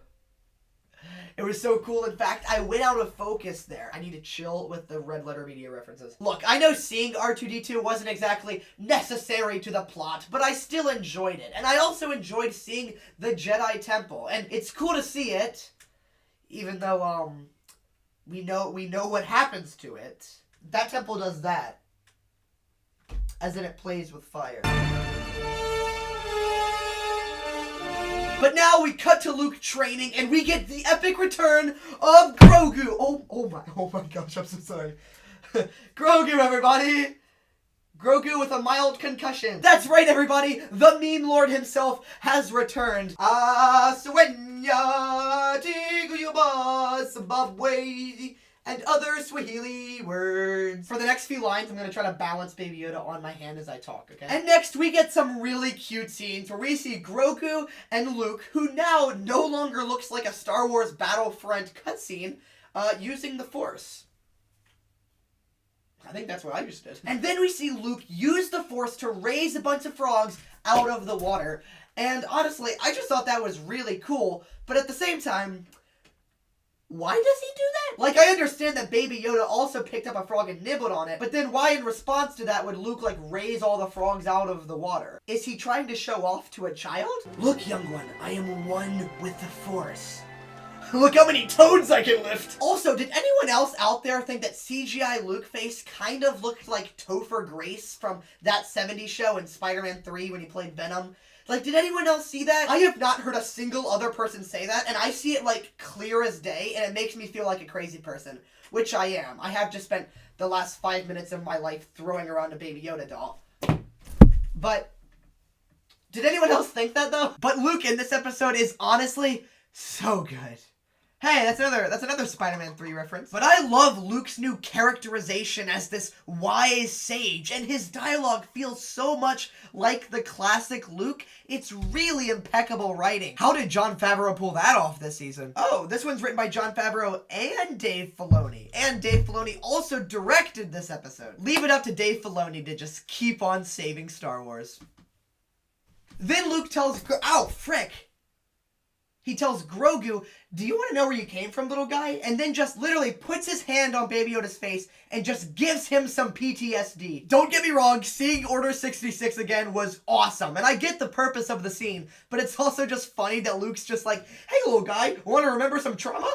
You know, I wonder what trauma I would see if someone did that to me. Do you want to help me out with that, Grogu? Okay, let's try it, I guess. I don't see. Oh my gosh! Oh no! It's my old videos! Oh gosh! Okay, so when May 4th came around, I decided that over this next week, I was going to watch every single Star Wars movie back to back to back to back to back to back to back to back to back. You jerk!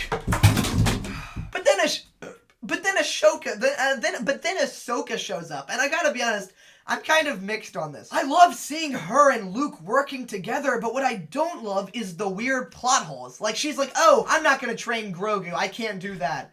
But then I'll help out the guy who's training him. And also, she sent Mando on a quest to a Jedi temple when she already knew where Luke was, presumably, so that's stupid. And also, it's weird how she just gives Mando exposition and then is like, I'ma head out. She just dips. But to be fair, that is very on par for the show to set up a character, have no payoff, and then they just go, I'm gone. So I just don't think her being there works in continuity with what Mando set up. Which again is also par for the show because Boba Fett doesn't follow any of the things that Mandalorian established about him, but it's fine, guys.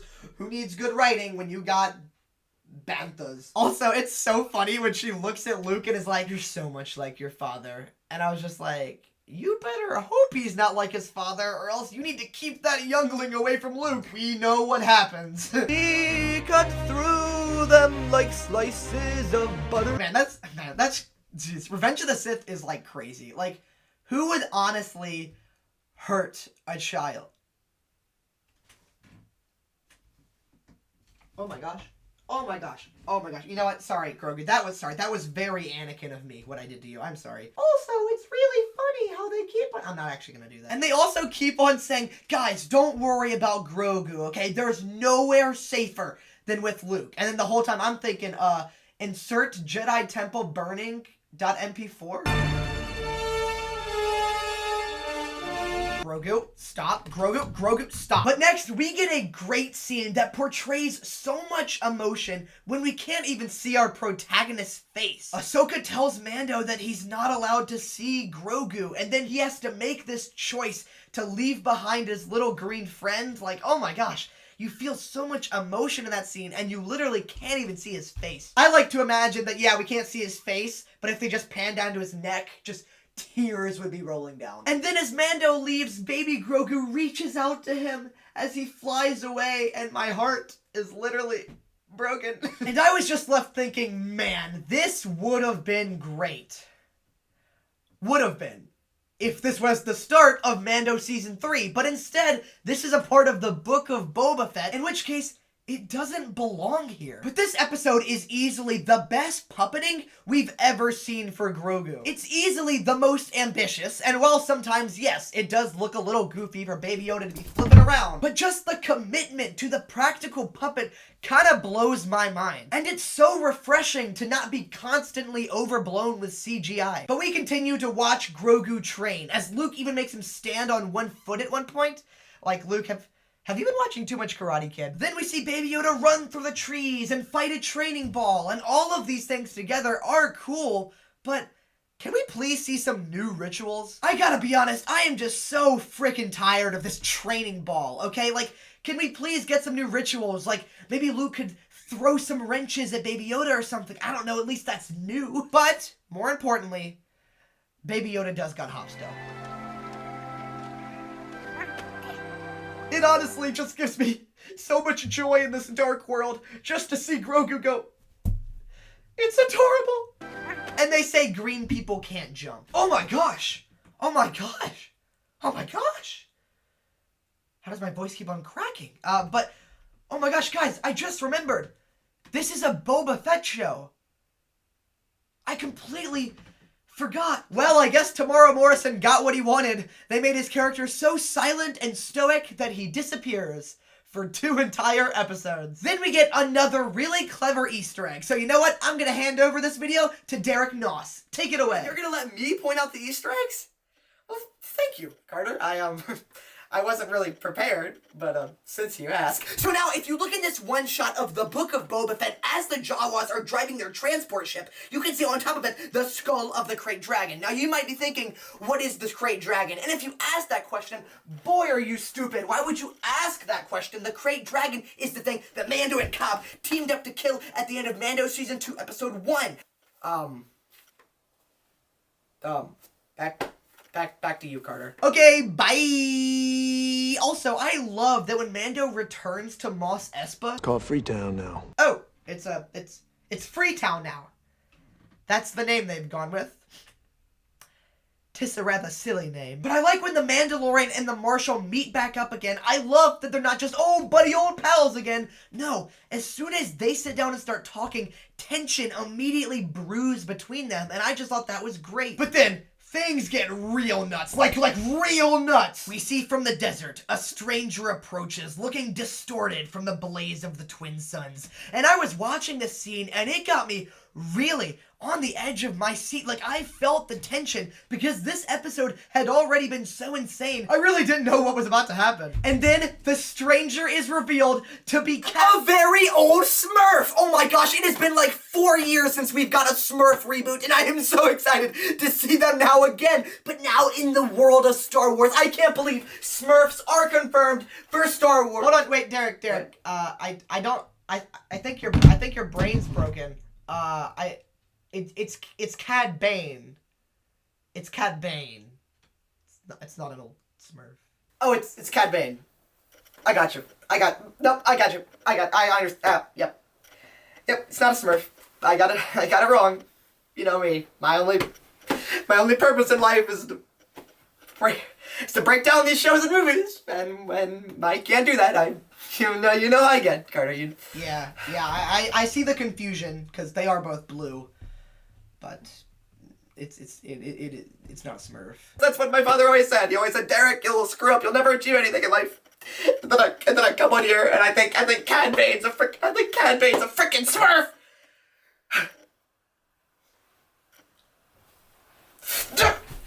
Okay, bye. Cad Bane has an absolutely perfect introduction. I just wish it once again came way earlier in the show, like episode 2 or 3, because by now, it's just way too late. Boba Fett is a cold-blooded killer who worked for the Empire. Oh, wow, Cad Bane. Those are some big words coming from you, Mr. Child Stealer. On the spot, I just got another idea. Elevator pitch. Okay, so you know how Cad Bane is known for, like, he would steal kids in Clone Wars, right? What if in this show they actually revealed that Cad Bane was the one who took Baby Yoda after Revenge of the Sith? He was the one who took the youngling, and then something happened where he got stopped as Grogu was taken on the way to the Chancellor, and then that would give, like, the show, like, maybe even an actual reason for Grogu actually, like, being there, because it could add development. That's something.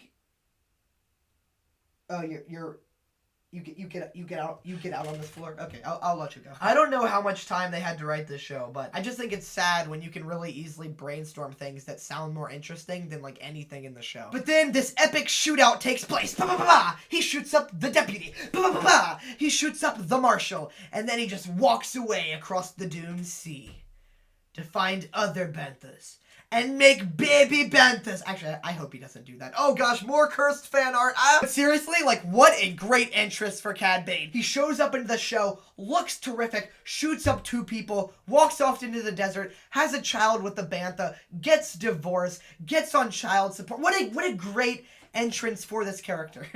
Oh yeah, and then the Pikes bomb the casino. Oh my gosh, why are cool things only happening now? Wow, okay, bold choice to have the main villains of your show not do anything villainous until the ending of the second to last episode. They are truly despicable. But then we get to the final scene of the episode that ends us on a massive cliffhanger. And that is Baby Yoda making the choice of Mando or the choice of the Jedi, the Force, that kind of stuff. And I think that's a really interesting idea. However, because it's not done in Mandalorian, yeah, that's right. This is the Boba Fett show. Did you forget? Did you forget again? It's done so wrong. The entire arc of Mandalorian season 2 was about returning Grogu to a Jedi. And then the very next time we see them, Luke is just like, man, I don't know if he wants to. I don't know if he feels like it. Do you want to leave, Grogu? You can have your kid back. I think that Mandalorian season 3 should have just been primarily about Mando. But we also do somehow tie it into Grogu being trained. And then you make Grogu learning he doesn't want to be a Jedi the entire arc of the season. You watch him get trained by Luke, but over the season, you watch him slowly lose interest in it. Instead of just making Baby Yoda quit in one episode, you could have really fleshed this out and actually kind of built a character out of him. And then, much like how season 2 of Mando ended with this big departure, season 3 could have ended with the big reuniting between Mando and Grogu when Grogu decides to give up the life of a Jedi for Mando. And then they could have both run down a beach in slow motion and be like, I missed you. Bum, bum, bum, bum, bum, bum, bum, bum, bum. You know, that was a little bit weird. But you see what I'm saying? I just think it could have been so powerful to flesh out Mando on his own personal journey while him and Grogu are both longing for each other. And then eventually when Grogu decides he doesn't want to be a Jedi, it would have just worked so much better and their reuniting would have been so much more satisfying and it wouldn't have made the previous seasons of Mando feel so empty. And I think you could go down some very interesting routes if you chose to do this. For instance, what if you had Baby Yoda start to take more of a liking to Ahsoka, and he gets so inspired by her that he decides to also become more of a gray Jedi, and he travels around with Mando helping people with the power of the Force, but chooses to not actually fully become a Jedi. No, Grogu, no. Remember, in my version, you decided not to be a Jedi, which means you don't get to play with the lightsaber. But now, just one single Boba Fett episode has cheaply and retroactively ruined everything that has come before in Mandalorian. And it pains me to say this, but stuff like this is genuinely getting me worried about Mandalorian Season 3. Please, just tell me if it's gonna suck, please. I know some of you watching probably disagree with me on this stuff. It's also funny that I just assumed that anyone is somehow still watching. But it's so sad that not only did the Boba Fett show ruin Boba Fett, it also ruined other Star Wars things like Mandalorian. This Boba Fett show is like a Star Wars infection that is slowly spreading through the franchise. Oh no! It's spreading to the sequel trilogy! Oh, that's weird. It It didn't make them any worse. All my sequel haters get me. I actually don't hate the sequels that much, but it was too good of a joke. But in the end, I really do like this episode. I just wish this episode was in a different show. And you know the name of that show.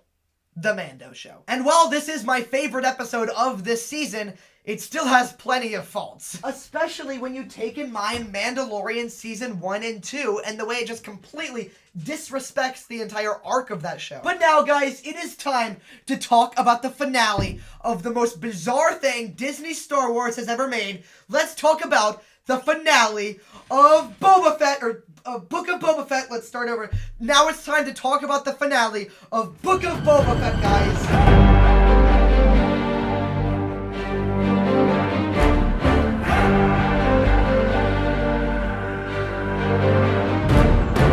Yes, guys. The rumors are true.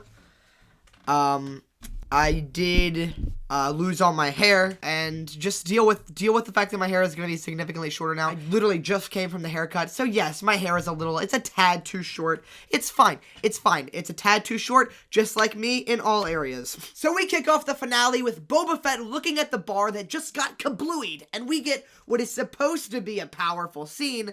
However, it falls completely flat on its face.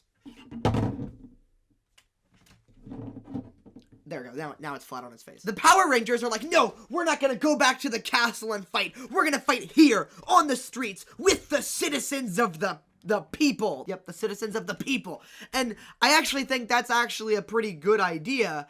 I just wish that it made any sort of sense whatsoever. It is simply not powerful to pretend that the Power Rangers now represent the town. We've only established that they literally steal from the townspeople. Also, in order to actually care about the town and feel the stakes, we need to actually establish the people there. But we never do, and his city is never fleshed out at all. And get this, the only member of the town that we have actually met is the dumb water farmer who Boba Fett actively goes against. I literally don't even know how to describe the level of incompetence in this writing, okay? I am running out of mean adjectives. It's stupid. Then we cut to Cad Bane being this stoic, looming figure walking through the streets, and I just think he translated so well to live action. I know some people are complaining that he's not quite blue enough. He's not quite blue enough for their Smurf fetish. But if you watched the Book of Boba Fett and your biggest problem with the show is Cad Bane's blueness, trust me, you missed some much bigger problems, such as the incredibly lazy twist where it turns out that the Pikes killed Boba's Tuscans. Wow, oh my gosh. Consider me thoroughly shocked. I just think this twist once again falls flat as Stanley. Okay, first off, it's not surprising in the slightest. And second off, I think it would have been way more powerful if Cad Bane had actually been the one to kill the Tuscans working for the Pikes. And it would have given so much more weight to this revelation instead of them just sitting around talking about it. Then the Pikes asked Cad Bane how the talk with Mos Espa. Freetown. What? It's called Freetown now. We changed the name.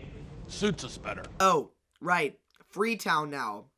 That's a really good name for a town. I'm sorry, does anyone else think Freetown is like the stupidest name? Like if when America broke away from England, like we didn't name ourselves like the Independenters or like England didn't. But the Pikes asked Cad Bane how the talk with Freetown went. And then Cad Bane is basically like, yeah, it went really well. I moseyed on over to the town. I sat down. We chatted, had a lot of talk.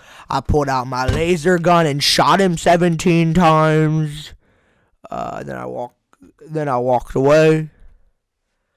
I'd say it went pretty good. But now it's time for Boba Fett to prepare for war, because we've got hundreds of soldiers coming, and the fight is brewing. So it's time to do the famous Carter Vision channel segment, Carter's Military Strategy Hour. It's not actually a real segment yet, but we're working on it. Now, Boba Fett's military strategy in this episode is one of the greatest military plays I've ever seen. He is truly up there with people like Alexander the Good and Napoleon Dynamite, okay? Here is his brilliant strategy. So they have the entire city of city town, I guess. That's probably what it's called. And so what he does is there's hundreds of places where soldiers could come in, right? See, Boba Fett sees an opening right here where like hundreds of soldiers are on their way, right? So you know what he does? He sticks 2 people there. 2 people. And then over here, there's another spot where soldiers get in. So he does a really great strategy where he puts 2 people there. Oh, and then there's another spot where there's an opening coming in, and you're thinking, well, what does he do? What does he do? What does he do? He puts 1 person there. He puts 1 person there. This is an absolutely terrific strategy, okay? Why didn't Ukraine use this tactic? Then it's time for Boba Fett to reunite with Cad Bane. I thought I smelled something.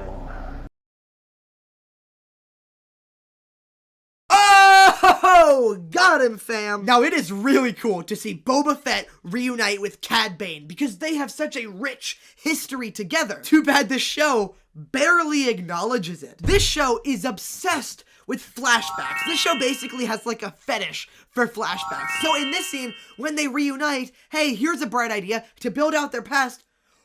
Why don't you use some flashbacks? You could have really used these flashbacks to really build up this confrontation and make it feel like it had years of weight to it. But they don't. But instead, they barely acknowledge their past, which makes this feel kind of underwhelming. And maybe this all could have been fixed, and maybe we could have had time for these flashbacks if Cad Bane had once again appeared earlier in the season. Think about how interesting it would have been if Boba Fett is having all these dreams, and after seeing Cad Bane again earlier in the season, some of those dreams turn into nightmares where he re-envisions their past. That would have been so interesting. But then we get a funny little editing mistake that I thought was kind of funny. But then after actually filming the bit about it, I realized it's not as funny as I thought it was. But hey, I still want to show you, so. Okay, so I was watching the finale to Boba Fett, and I noticed a really funny editing mistake that they accidentally left in there. And it just, the continuity of it is so horrible. So this entire scene, I want you to pay attention to Mando, the silver Mando. He's on this side of the screen. Don't give a crap about Boba Fett. Just like how the show did. This could actually be a really fun drinking game. What we're gonna do is we're gonna count every time Mando turns his head, and also the horrible continuity between shots about which way Mando is facing. If you were to do this as a drinking game, you would get drunk, so don't do that. So as you can see, Mando is looking forward. Nothing is wrong here yet. He's looking forward. He turns a little bit to the side. He's looking to the side. Now if you'll notice, he has just turned and looked at Fennec Shan, that's what I meant to say. So he's looking at her, right? Okay, now, watch what happens. So can we just cut to the other angle? Now he's looking straight, but that's not the way he was looking a second ago. It's fine, it's just a simple little editing mistake. So now that he's looking forward, okay, so now he's turned back to sideways, that lined up. Okay. Okay, so now he's looking forward, now he's back looking straight, but he wasn't doing that a second ago. Okay, now he's looking sideways, then back to forward. Okay, he's turning his head a lot. Okay, so now he's back to looking sideways, then forward, then back to sideways. It's like they don't give a crap. They just don't give a crap. In the course of this one conversation, Mando turns his head like 11 times. That means he's, in this one conversation, he's just standing there going,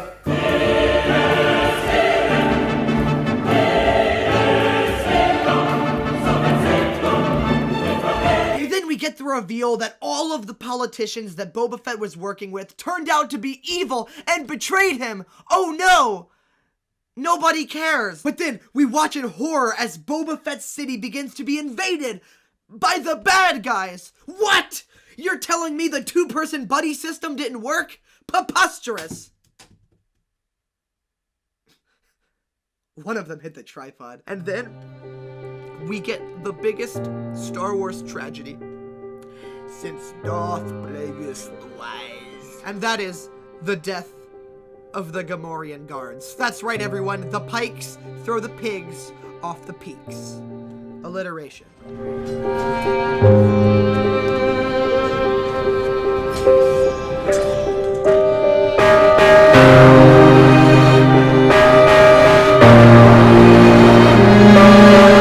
Wow, the new Lord of the Flies series looks great. That's a really deep cut joke. But honestly, while watching this scene, I kind of wish they emphasized their death more and actually made it really sad. And I know that sounds kind of silly, but Do you remember in Mando Season 2, Episode 3, where Mando brings that frog girl to her husband, and then they hug and kiss, and it really should have been stupid, but somehow it actually made you feel something real? Like, will I ever find love as strong as this weird frog couple? I believe that the death scene of these pigs could have been directed better, to the point where we really felt the death of these pigs. However, I know that is just a nitpick, okay? Or a nit pig. Also, just to make another deep cut literature joke, are you telling me they really made a show about running a government that 2 of the characters are literally walking pigs and they didn't do any sort of Animal Farm commentary whatsoever? That is the biggest missed opportunity ever. But in this epic finale, guess what Cool Fennec does? She's there. Oh, wait, she just shoots a few guys and then disappears for the entire battle? So she just dips? She can't even be cool, right? Fennec, you are really miserably failing at even being cool. So I'm just gonna pop up the link right now to that guide on how to be cool. Please take my class. You see them punks, them nerds we were beating up on earlier? Oh yeah, they were nerds, man. Yeah. But then we cut back to Mando, who I think gets a great scene where he goes, "I've got nothing to lose." After, of course, not being able to see Grogu again. Dang Ferric, that is actually really compelling. Too bad it's ruined by the fact that they literally reunite in this episode. Also, after Boba Fett's horribly misconstrued military strategy plan fails, guess what? Mando makes the plan and then gives it to Boba Fett.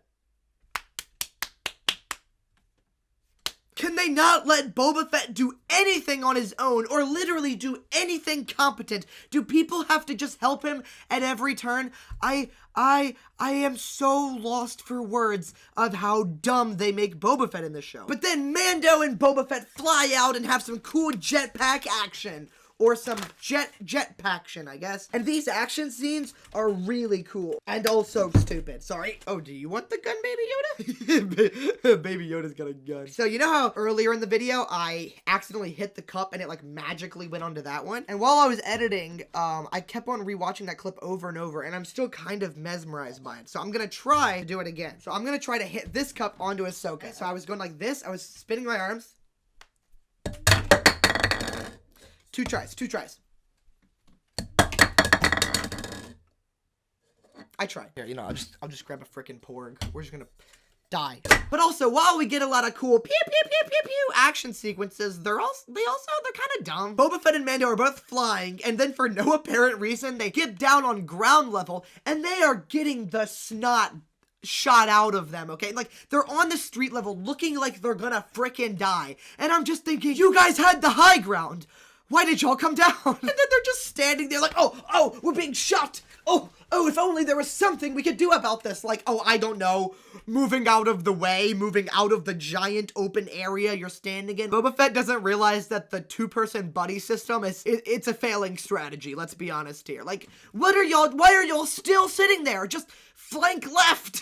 Also, the writers literally set up in episode 5 that Mando has a hurt leg because he gets shot and then he limps away. You could perfectly pay this off by in the finale having him get shot in the leg again and being even weaker. But again, this show has no through line. There were no things set up to be paid off. This show is just things happening with actors being filmed in focus. But you know what? The fact that they got every shot in the show in focus, that's more than I'm capable of doing on my own YouTube channel. So you know what? Good for y'all. But then Freetown shows up. Wow, so cool. I'm so invested. And then they team up with the Power Rangers. Wow, so cool. I'm so invested. This is very exciting. Oh my gosh, and then the Wookiee somehow survived, even though he literally got man-piled by assassins. Oh wow, so cool. So exciting. This is a really good show. This is a really good show. Master, destroyer! That's right, everybody. We see some giant destroyer droids walking through the city. And honestly, they do look really cool. My problem comes with their shield logic. Because apparently, Mando can't slice through the shields because, as they say, the velocity is too hard? Can Mando just hit slower? Like, can he just do this to the shield?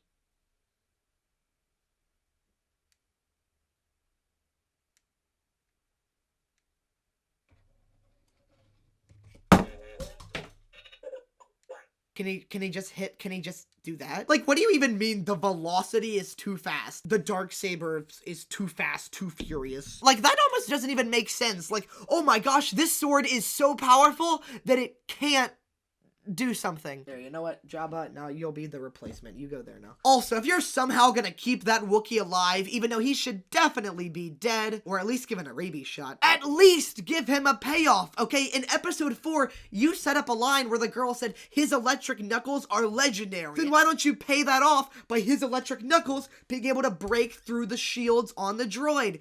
Come on, John, think. But then we get the reveal of Boba Fett riding the frickin' Rancor. Like a Bantha. Sorry, I had to. Oh no. I overdosed. I overdosed on like a Bantha.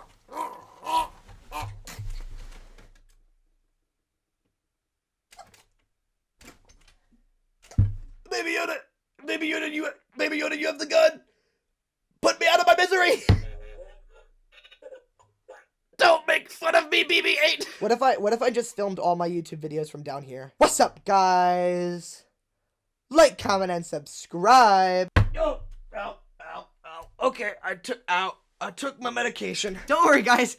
That's right, everyone. I'm perfectly peachy. And look, I know I've already explained how much I hate this Rancor plotline and how it was used, so I'm not gonna harp on it too much. But what I will say is there was so much potential to build this up and make it an awesome moment, and they didn't. And you know what? The scene itself is still cool, but with the proper things in place, it could have been very cool. And look, okay, even I'll admit, Rancor versus robots, that's pretty dope. But then Cad Bane shows up and sprays the Rancor with some fire.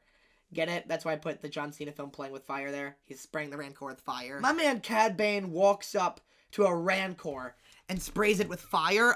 More like Chad Bane, am I right? Am I right? And then the Rancor freaks out and runs away. What a loser. The Rancor being afraid of fire was never set up anywhere throughout the show. It may be established in Star Wars lore, but it is not established in this show at all.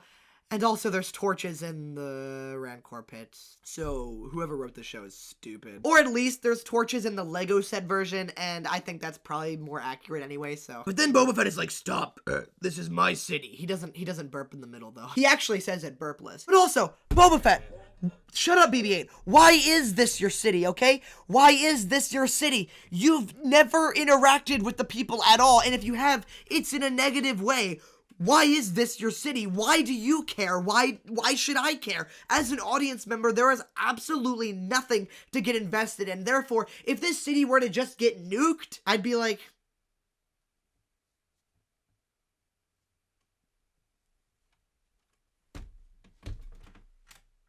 I wouldn't care, okay? I don't know why I tried to perform that last bit like a mime, but I wouldn't care.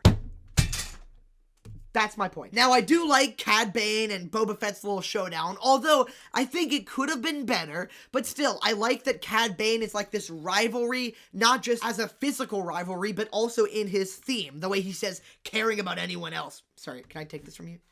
Are you gonna kill me? You're good? Because you're not gonna give me any more trauma, are you? The way that Cad Bane is like caring for anyone else's weakness, which is obviously an anti-theme to what Boba Fett has went throughout the show, caring about the people like his Tuscans and the townspeople. I'll say it, I like when Boba Fett gets his stick he got on an acid trip and kills Cad Bane with the Tuscan's own weapon. There's something poetic about that. Again, it's like poetry, so if they rhyme. Okay, now you can have your gun back. You can have your gun back now. You can have your gun back. Oh, look at him. He's smiling. But a way that I think this could have been better is if Cad Bane had once again actually killed the Tuscans. So that way, when he dies at the hands of the Tuscan's own weapon, it's even more poetic. Also, I'll say it, I'm not really a fan of Cad Bane's like actual death scene. The sound he makes when he dies sounds like audio tune. I knew you were a killer.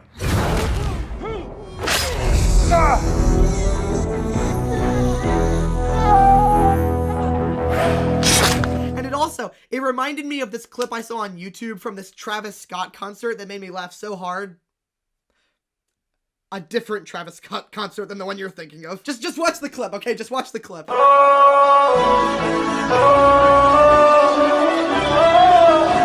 knew you were a killer. Yeah, and then there's a scene where Mando reunites with his buddy old pal, child Grogu. And honestly, the scene is just so touching, and Pedro Pascal does some incredible acting in that scene, and overall, the scene is just so sweet. However, it is just in the complete wrong show. And I think that if this scene had come at the end of Mando Season 3, and the way I pitched it, where they've been separate, it would have held so much more resonance and emotion than it does coming now. Oh, but this episode can't be over yet. We still have plenty of time for more dumb stuff. So we get a scene where the Rancor just randomly decides to go on a big rampage because he's a big monster and that's all they can do is big rampage stuff. So for some reason, we get a bunch of scenes where the Rancor is just running around like Frank from Hotel in Transylvania, just like fire! Ah! Also, again, I would like to just point out how great of a leader Boba Fett is to bring a giant monster into the town and start destroying everyone.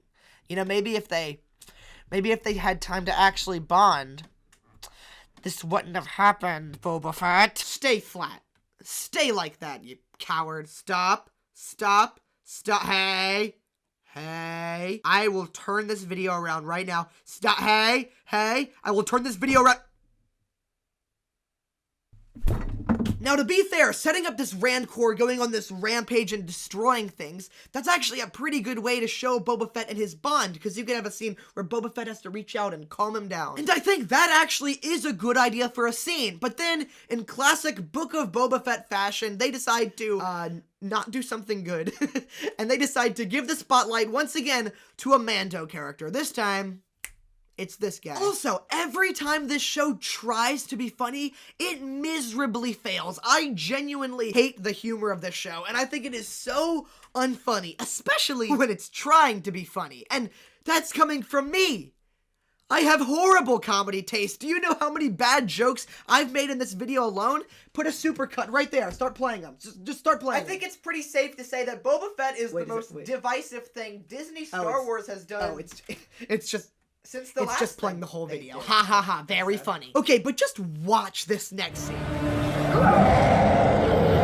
Don't worry, kid. Your old man's crafty. Ooh, spoke too soon. Wow, writers, perfect time for a joke. As this child is watching his father getting his head eaten off by a monster, it's a perfect time to crack a joke. I'm sure that won't be scarring for him at all. I'm sure that won't give him therapy for years. I have to wonder though, you remember how Luke, used his hand and implanted things in Grogu's head, which was the Order 66 flashback? You have to wonder, what if Baby Yoda, when he put his hand on the Rancor, implanted episodes of Boba Fett in the Rancor's mind? And that's what put him right to sleep. But anyways, I decided that I was gonna watch. Stop playing the Star Wars ranking video. You know I hate that one. Maybe Grogu killed the Rancor, because he puts his hand up there, Rancor falls to the ground. Maybe he's not sleeping. Maybe he's freaking dead. And then when Baby Yoda wanders around over to him and then lays down, he's not sleeping with him. He's laying beside his dead corpse. That's dark. Anyways, though, Baby Yoda, you can have your gun back. Then next, we get a scene that on the surface appears to be very cool. My voice stopped working there. But when you actually start to think about the scene, you realize that it is actually a very bad idea that should not have been done. And that is the scene where Fennec murders all of the Pike leaders. And again, the scene does seem cool on its own, especially with the brutality of her, hanging one of them. That's really freaking cool. But then you realize that Fennec has no emotional connection to the Pikes. Meanwhile, Boba Fett actually does have a connection with the Pikes, an emotional one. They literally killed all of his friends. Therefore, Boba Fett should have been the one to kill the Pikes because he has an actual connection with them. It's more emotional that way. Instead, the scene is just there to be like, look at Fennec.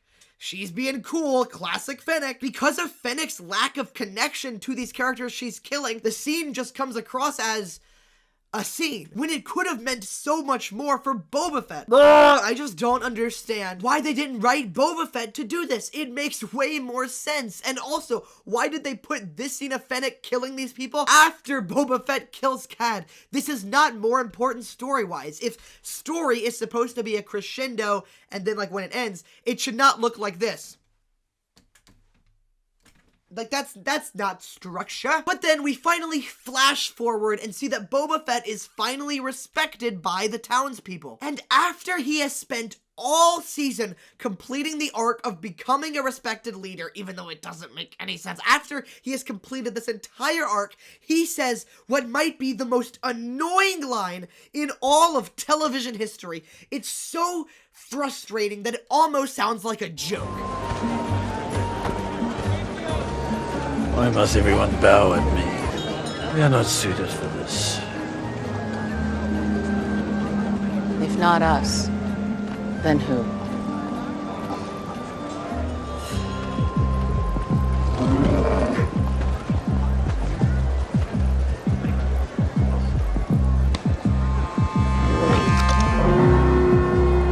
Boba Fett is moseying down the street, finally being respected by the people, which is what he always wanted. He goes, you know what? Maybe this whole ruling thing isn't for me. No, I fixed the chair. Like, are you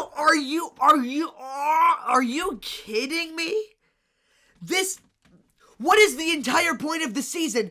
You wanted to become leader, you became leader, and then you fight to defend your city, and then just go, I don't feel like it. Like, what is the point of the entire season then if you're just gonna turn around and then act like you don't want it anymore? Like, what the heck? What the frickin' heck? That Boba Fett has lost his desk privileges. And then, get this, Boba Fett indicates that he's gonna give the city to the Power Rangers, the murderer killer Wookiee, and this frickin' droid. Do you know where we've seen this frickin' droid in the show? Boba Fett broke into the kitchen, grabbed it by the neck, and it committed suicide. Did they become friends over the episodes that we didn't see off screen? Did they become best friends? Like, what the frick is happening? Why is the droid there? I'm hyperventilating. What the frick? I mean, these are the worst leaders ever. I'm sorry, but what the heck is this writing? Like, what is this writing? The entire point, the entire goal of this season is him trying to be respected by the people and learning to be a good leader. And then he literally fights to defend the city because, as he says, this is my city. And then in the last scene of the show, he just goes, nah. Like, I'm sorry guys. Like, I know this is just a TV show, okay? It's just a TV show. And I know I sound super ranty and like an angry Star Wars fanboy, but this isn't just bad from a Star Wars perspective. This isn't me just going, this ruined my childhood. It didn't. The Gumball episode, The Joy, did that. I'm mad at just the writing in general. It doesn't matter if it's in Star Wars. This is some of the worst writing I've ever seen, man. This is bad. Imagine if, like, Black Panther ended like this. You have Black Panther fight to save his city from the evil Killmonger, and he finally takes his city back so he can rule it righteously. And then what if the film just ended with him going, actually, I don't really feel like it, actually. That would render the entire film a complete waste, just like this show. Oh, and then we learn Cobb is still alive. Like, what would he frickin' do? And then we end off the Book of Boba Fett with, of course, a scene of Mando and Grogu having a cute scene where they fly into space, eradicating everything that was set up in Mandalorian beautifully. This finale is an absolute failure. So that, ladies and gentlemen, was the entirety of Book of Boba Fett. A great frickin' season of television. Yeah, the show ended weeks ago, and I'm still frickin' mad. But you know what? Let's go ahead, wrap up this video, and talk about this season as a whole. This massive dumpster fire as a whole. And you know what? Speaking of holes, Baby Yoda, will you just do the honor?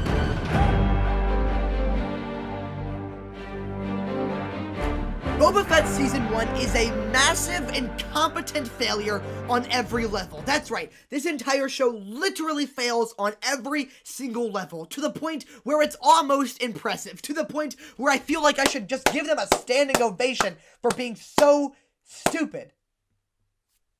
Also, since the show has completely released on Disney Plus, Disney dropped a brand new banner that spoils every surprise and everything in the entire show, which to me shows that Disney knows that this show is just crashing and burning, and this is like their last ditch effort to try to get anyone to watch. They're like, oh no, everyone hates this. Oh, it's got Luke Skywalker in it though. You'll watch it, right? Cad Bane. If I heard of Cad Bane.